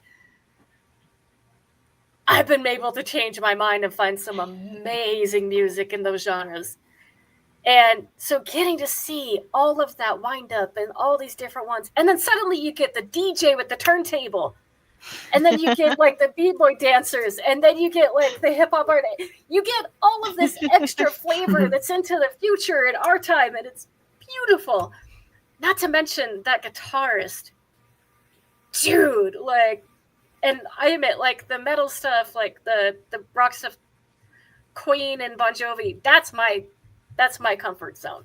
So getting to see that and a reminder of that influence, like, oh, it's beautiful. But this guy who was commenting on what he thought of the movie, he was like, okay, yeah, like I learned that there's this idea that music can be so powerful that it draws upon the spirits of the past and the future and is almost an invitation for them to join in and dance and celebrate with the musician. So he said that he learned that. But then the second that you get to like the more modern stuff, like the turntable and the b-boys and like the hip-hop artists and all of that flavor, then suddenly he stops understanding. He's like, I don't get why they did this. Like this, I don't feel like this was necessary. Like this scene was really cool, and then they lost me. And that was one of his biggest complaints. Like he didn't understand that. I felt bad for him because he missed out on one of the most magical pieces of this whole movie. Yeah. But yeah, you could hear Sammy and you could hear his guitar as the root of all of this. And that's what a lot of people forget, is that blues music is the root of so much of the music that I love and so much of the like concerts that I go to. Like that's the basis of it. That's where it grew. And so it's like a cousin to hip hop in so many ways. And so many metalheads just don't want to understand that. So they disregard it. Which is kind of one of the reasons like Sleep Token has become one of my favorite newest bands to check out. They have this way of merging it. That's my only plug for them. But yeah, I wanted to get up and like dance with these guys, and it was glorious. That's the scene I want to relive over and over and over. So yeah, I feel bad for the people who did not catch all of the nuance in that moment. Mm-hmm. Well, and the quote that ties it all, like with what you're talking about stuff with like all of that together, and it's one of the like most poignant quotes from the movie, in my opinion. White people love blues music, but not the people who create it. People who make it.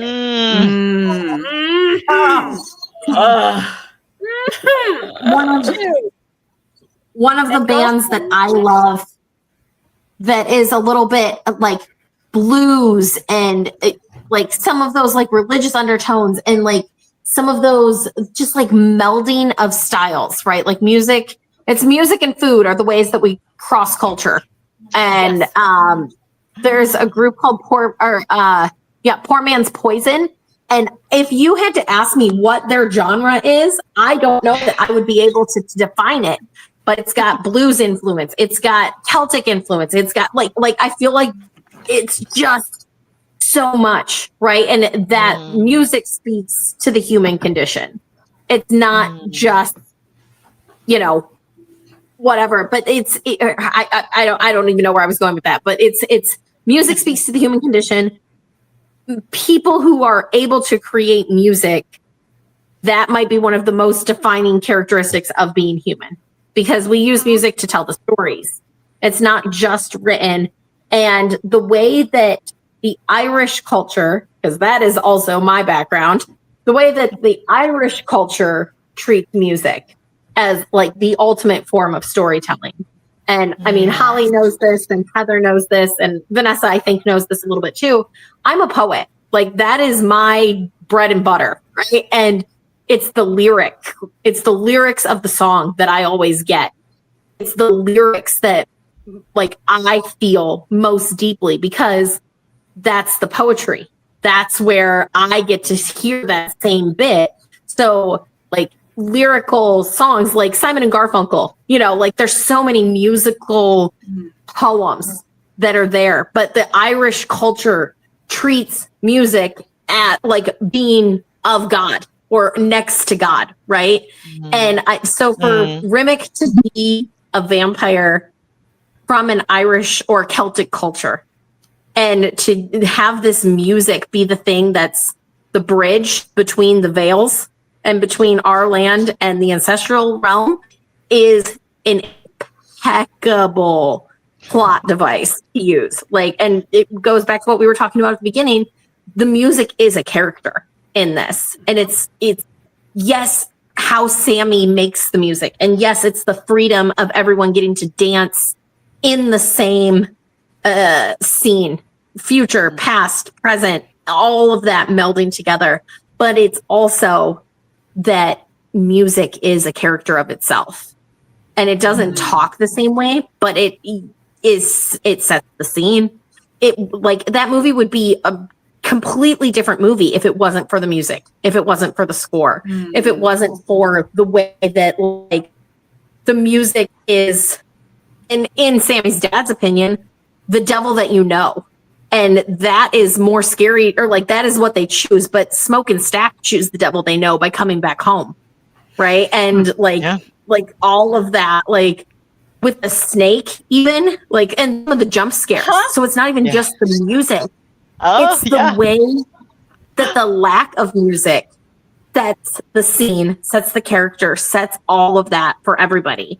And it's such an incredible pacing effect. Like, your pacing would be completely different if they didn't have such a sense that the music is alive, and that the music can tap into these things that we can't explain. Like, because that's the thing about vampires, right? Like, we can't explain it, but the music taps into it. And the music is, Rimmick said, Sammy, like, you're the one I came for. And, you know, like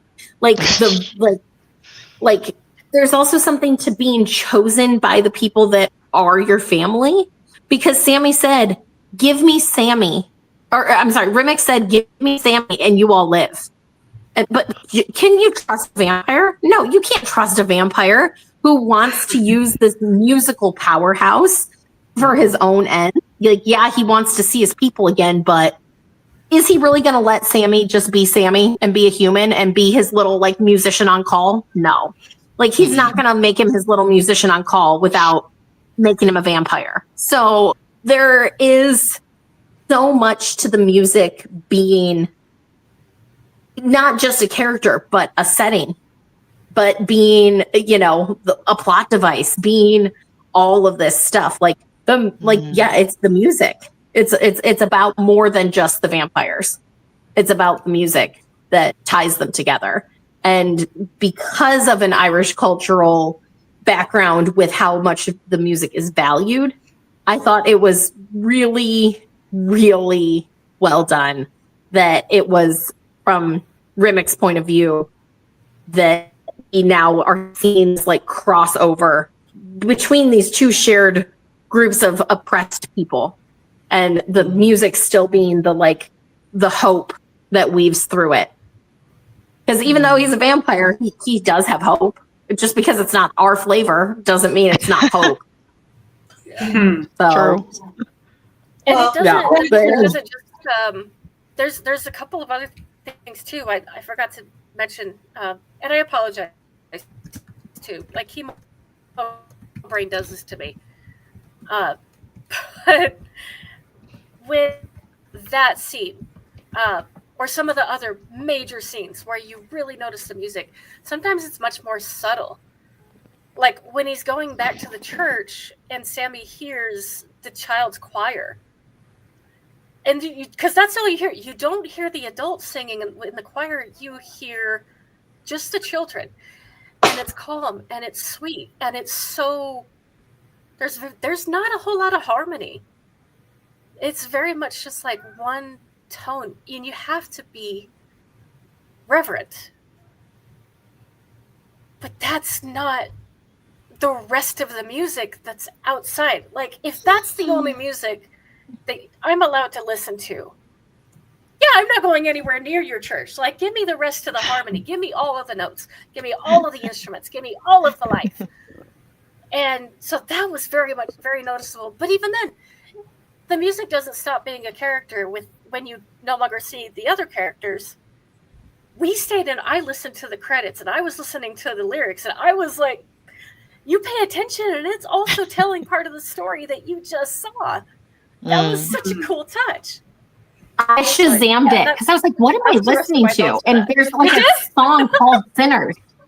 Yeah, there's a song called Sinners at the end. Oh, cool. So I think it was written for the movie, but I was like, what am I listening to? Like, this is amazing.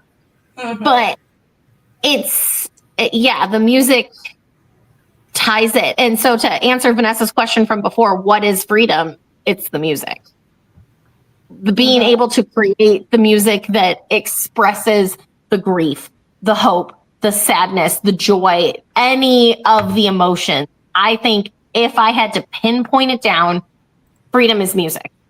And however that can be created. Because, I mean, even when they're trying not to let Remick and Bert and whatever her name is it Joan? Bert and Joan?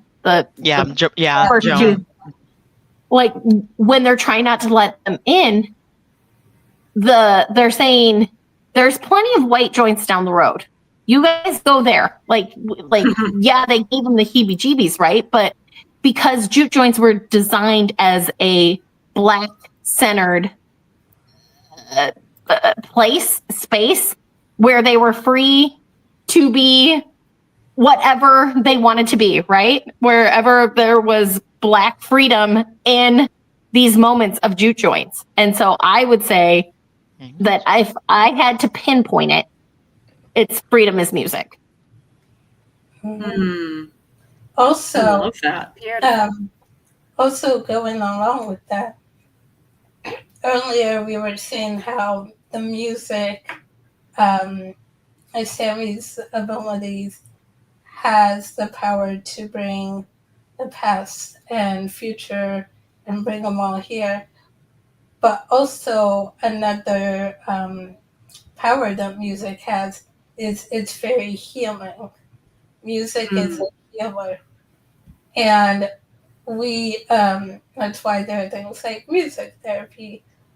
Music and art are healing subjects.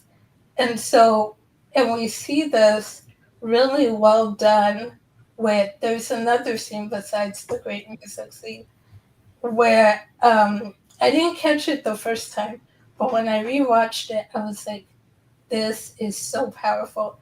And it's when they're in the car and Delta Slim is telling the story of his friend that got lynched. And he tells the story, and right after he starts humming and doing that, and then Sammy starts joining in and playing on his guitar, and you can just see that scene gave me chills because it was so powerful, and you could feel all the emotion come through, and you can feel like this was their way of healing. And I love that. So when I was watching interviews with the cast, that scene was almost cut out. And I'm glad it wasn't. Oh, wow. Ryan almost cut that scene out but Delta or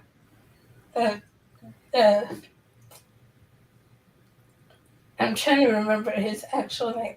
The one who plays Delta Slim, Delroy, I think. Delroy Lindo, I think is his actual name.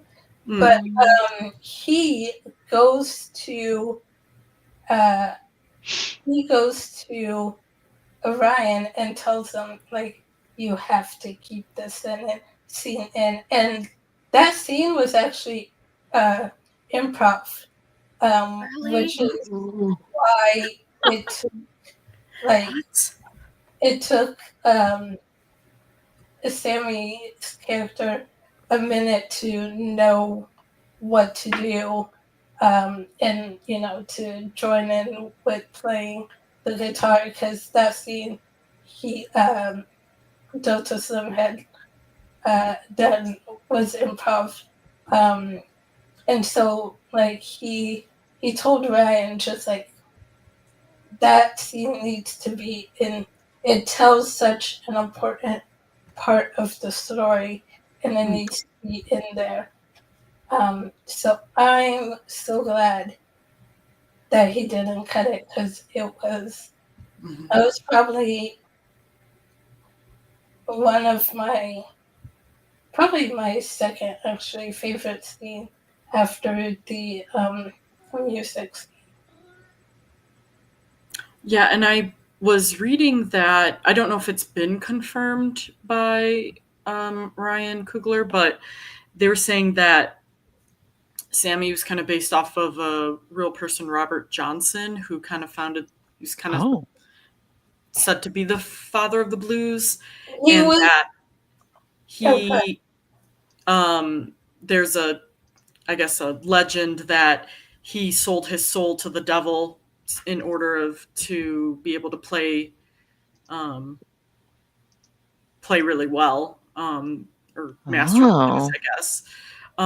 So that might have been where, kind of the idea of the character kind of came from, but also where there's that there's the power, but there's also like, it's the whole, with great power comes great responsibility. So it's like they kind of give you those warning signs of like, hey, like the devil's going to get you, like if you're playing this music, because Sammy he kept saying it was his uncle's guitar. So I would be curious to know, like, that's probably why his dad was warning him so much, because something bad probably happened with his brother who had, been playing the music. So I wanted to know a little bit more about that backstory, but I just thought it was really cool to find that out. But that was Smoking Stack's dad, the one that abused them. So yeah, something bad really did happen with that man. Like that's the only brother we know his dad had for sure, was Smoking Stack's dad. Okay. The one who so it must have been abused them. And they killed him, right? Yeah. Yeah. Smoke killed him. Yep. Smoke killed him. Yeah. Well, and I was even just thinking, like, because I am a big music buff. My dad has a very eclectic music taste and had, just all sorts of musical background. Not any instruments that were played, but like he listens to a little bit of everything. And I am just remembering like the Charlie Daniels song, "The Devil Went Down to Georgia." Yeah. Right. And that is literally the devil bargaining for a soul over a fiddle. The devil is bargaining for a soul over music. Right. Like, hey, if you can outfiddle me, if you can outplay me, you can keep your soul. And he does. And the devil said, come on back if you ever want to try again. But I done told you once, I'm the best there's ever been. Right. So like that theme, that it's not just music is freedom, but music gets at the soul of a person, and it can protect you. It can heal you. It can save you. It can do all of it. And it's something that you don't have to have money to create. You don't necessarily have to have power to be able to create in the musical realm.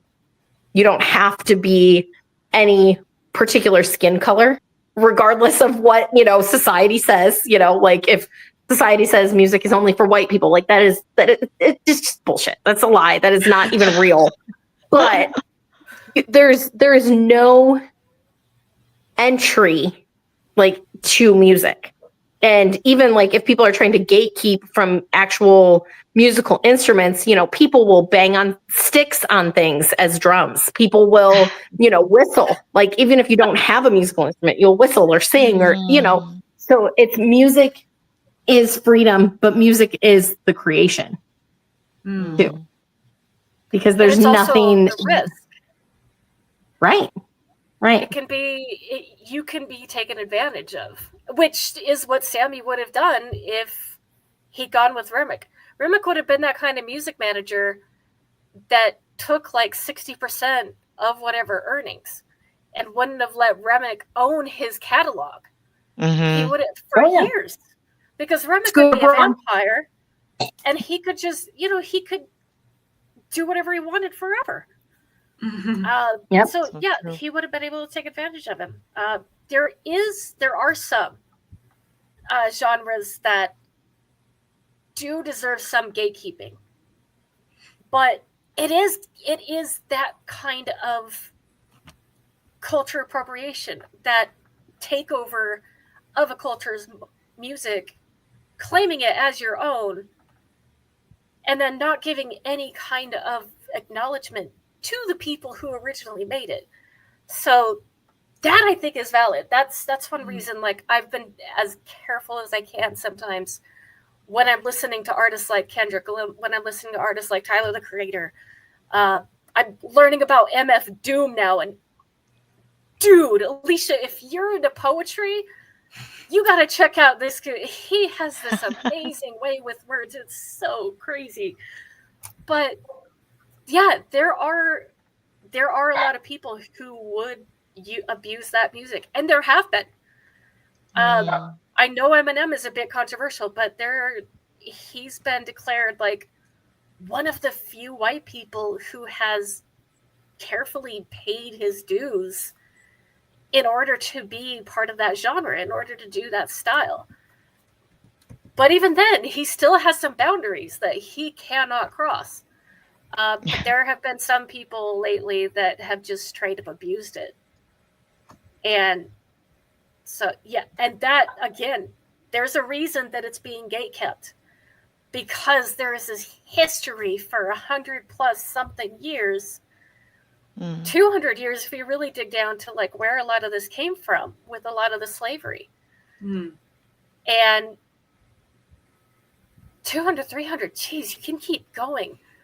But yeah, for people to want to gatekeep this music for the last 30, 40 years, I don't blame them. Let them. Like, and I've been telling people, like, if you want to understand this music, feel free to. It's gorgeous. There are some amazing pieces in there. But you better have some respect with it too. Like, don't automatically assume that just because you know a little bit about it, that now you can do it. Now you can, you know, say every single word along with it. You have to be careful. Otherwise, you're going into that abuse line. And I sorry. Oh no, you're good. But yeah, that's the basics of that. I was going to say, I agree, but at the same time, I think that creativity feeds creativity. So people who are collaborating, who are respectfully learning about culture and doing those things, I don't think that there is a way to keep those particular elements locked in and like kept away. I do believe that there is a absolute need of respecting the other cultures, but I also don't want gatekeeping to be something that prohibits collaboration, right? Because I feel like the only way we can learn from each other is if we're in like these open dialogues and conversations. And of course, like you have to go into it, like, or the people that are participating in those conversations are not the abusers, right? The people who are abusing the culture, the cultural appropriation, all of that are not going into it as an open-minded collaboration. You learn from me, I learn from you. We create something new and beautiful.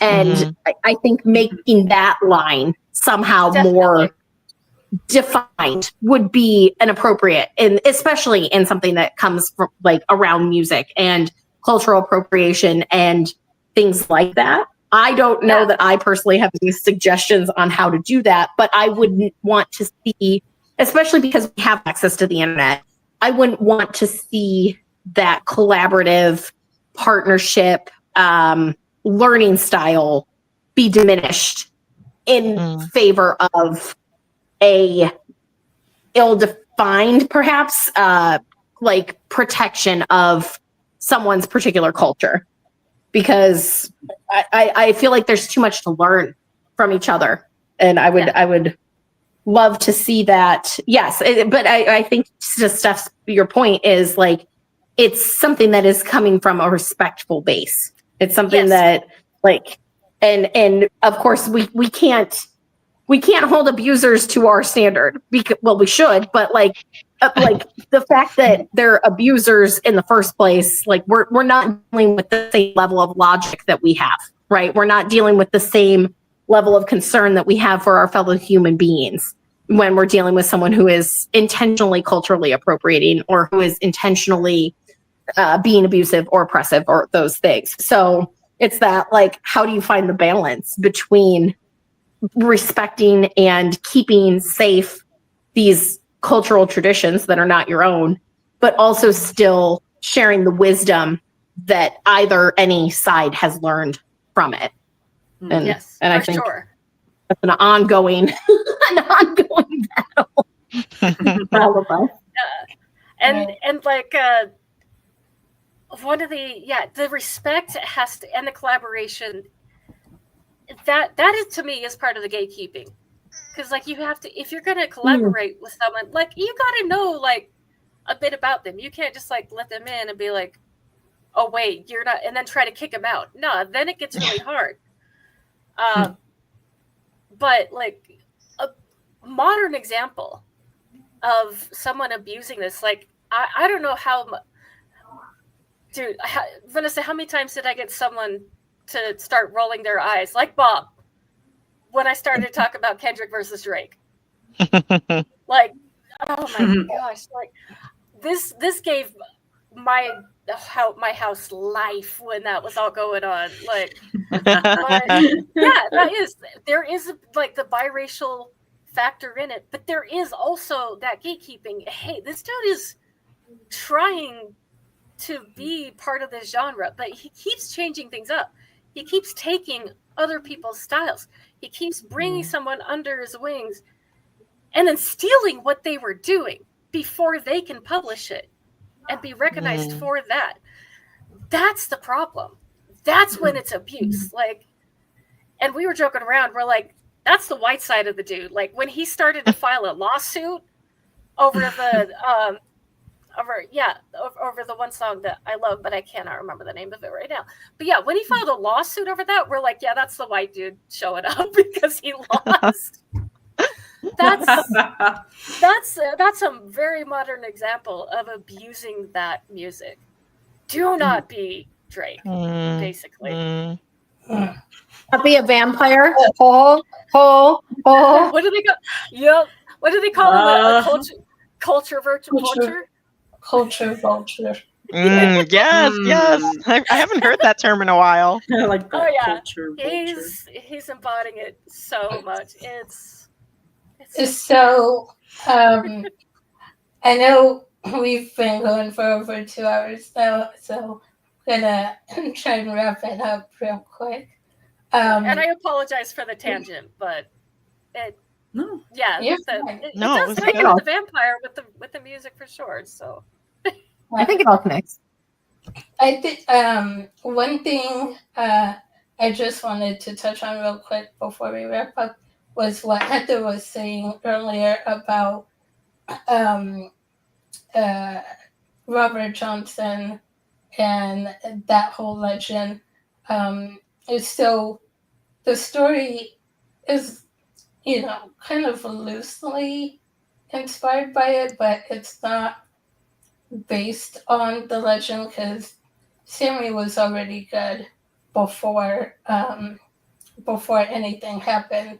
And as the legend goes, Robert Johnson was terrible at playing, and he essentially made a deal, sold his soul, not actually to the devil, which a lot of people think, but actually to Papa Legba, who is over the crossroads, deity of crossroads, and traded it for the power to be a great blues musician. And so that's how he got really good, and people started saying he traded his soul for the ability to play. And another quick little history as well is tying into that when Sammy's dad keeps referring to it as the devil's music.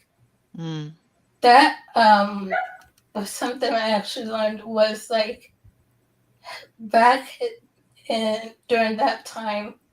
So the reason why a lot of pastors and preachers would be so hard on blues music and people enjoying that and engaging in that is because a lot of people on Saturday night would go to the juke joint, spend their money on musicians, so they didn't have anything to put in the offering plate Sunday morning. And so it was like sort of a fear tactic. Interesting. Stop going to the juke joints and spending money on musicians. That's so funny. Yeah. There is one other thing we didn't touch on, and that's the scene where Smoke gets to just do that cathartic destruction of every one of those clan members.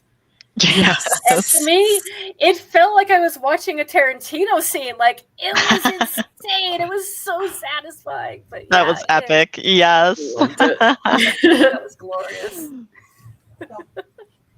Well, we could literally be here for forever talking about this one because there's so much to it.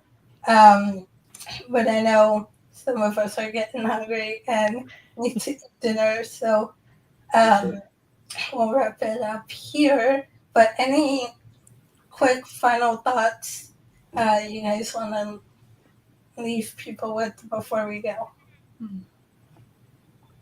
I think like, I was going to say, Vanessa, you like watching it more than once, and I forget, Steph, did you see it twice or someone? I want to. Okay, yeah. So like, I think like it's seeing it, watching. Yeah, I feel like that's the thing, like seeing it again and then getting new insights and actually like researching these things, because that enriches like that conversation and then makes like an already good movie like even better, is knowing everything that's behind it. So I think like doing some research, seeing it again is going to make it like even more enriching. And we hadn't even touched on half of all the historical stuff. Maybe we need like a part 2. Like, okay, here's the impressions on the movie. Here's the history behind it all. Maybe there's a lot. There was so much. Yeah. Alicia, were you gonna say something else? Or? Something similar, but for someone who probably wouldn't have seen it on my own, I'm really thankful that you encouraged it, because one of the things we found throughout these past 5 years of being friends is that even when our opinions vary on like books that we're reading, and like for a while there, if I loved it, Vanessa didn't. If Vanessa loved it, I was like, this ain't for me. But we have always had really great conversations, even in our differing opinions and even from our differing perspectives. And I just really love that, because I was worried that I wouldn't be able to adequately contribute to this conversation. And I feel like that wasn't true. I feel like there were so many things for anybody to contribute to a conversation, right? Like it's not just like, this isn't my cultural background. I didn't have cultural relation ties, except for now we're talking Irish people. Oh, now I've suddenly got a cultural background relation point, you know, like, or the music is a character. I'm a writer. I write about, like, and the thing I do really well is character development. So, like, being able to analyze that, I think, even if you don't think you're going to like the movie, just giving it a chance is well worth it. And especially in this case, I mean, in most cases, I'm a proponent of people forming their own opinions about things. Like, I didn't get on the Hamilton train until way late because everybody loved it. And I was like, I'm not doing that just because everybody loves it. But that's pretty much my vibe. So the fact that I was hesitant, I think if you are someone who is hesitant and you want to give the movie a chance, I think you will be rewarded in doing that. There's definitely still things to talk about. My fiance and I've had varying conversations over the past couple of days since we've seen it. Like, one of us will just be like, all of a sudden, like, hey, and then, like, I wonder about the, like, you know, like this part, or like it's like a revolving conversation. So I just appreciate you guys encouraging me to see it. And if you were hesitant, I would recommend giving it a chance, because it's really been well worth it. And like I said, just a lot of food for thought in the movie and the surrounding topics. And I definitely would recommend it as well. And one thing I just want to say real quick is, because I have seen some videos saying that the movie is anti-Christian or demonic or whatever. I highly disagree.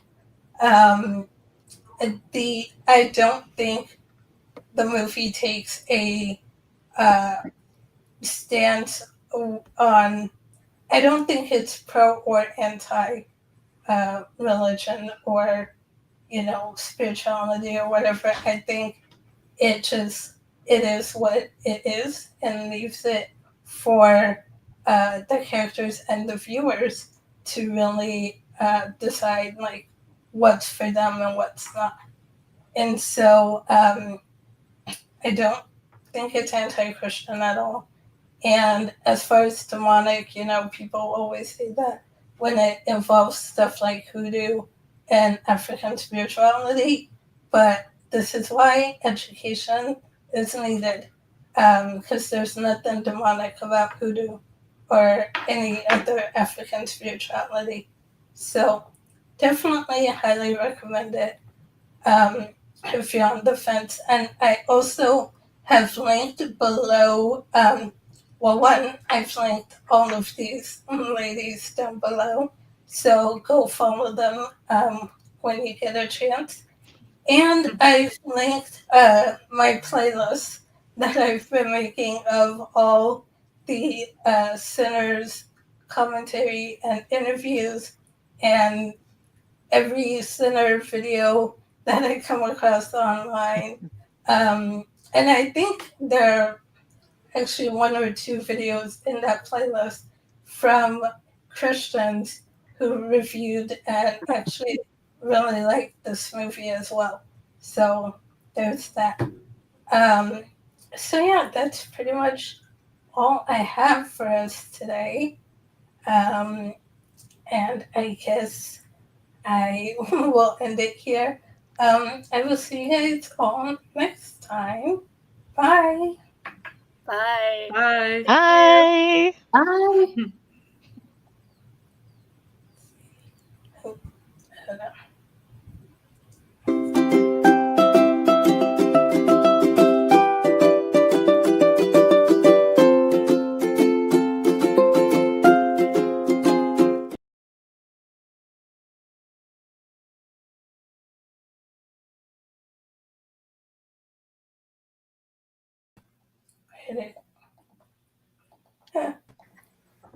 Hey. So thank you for That was fun. Are we still live?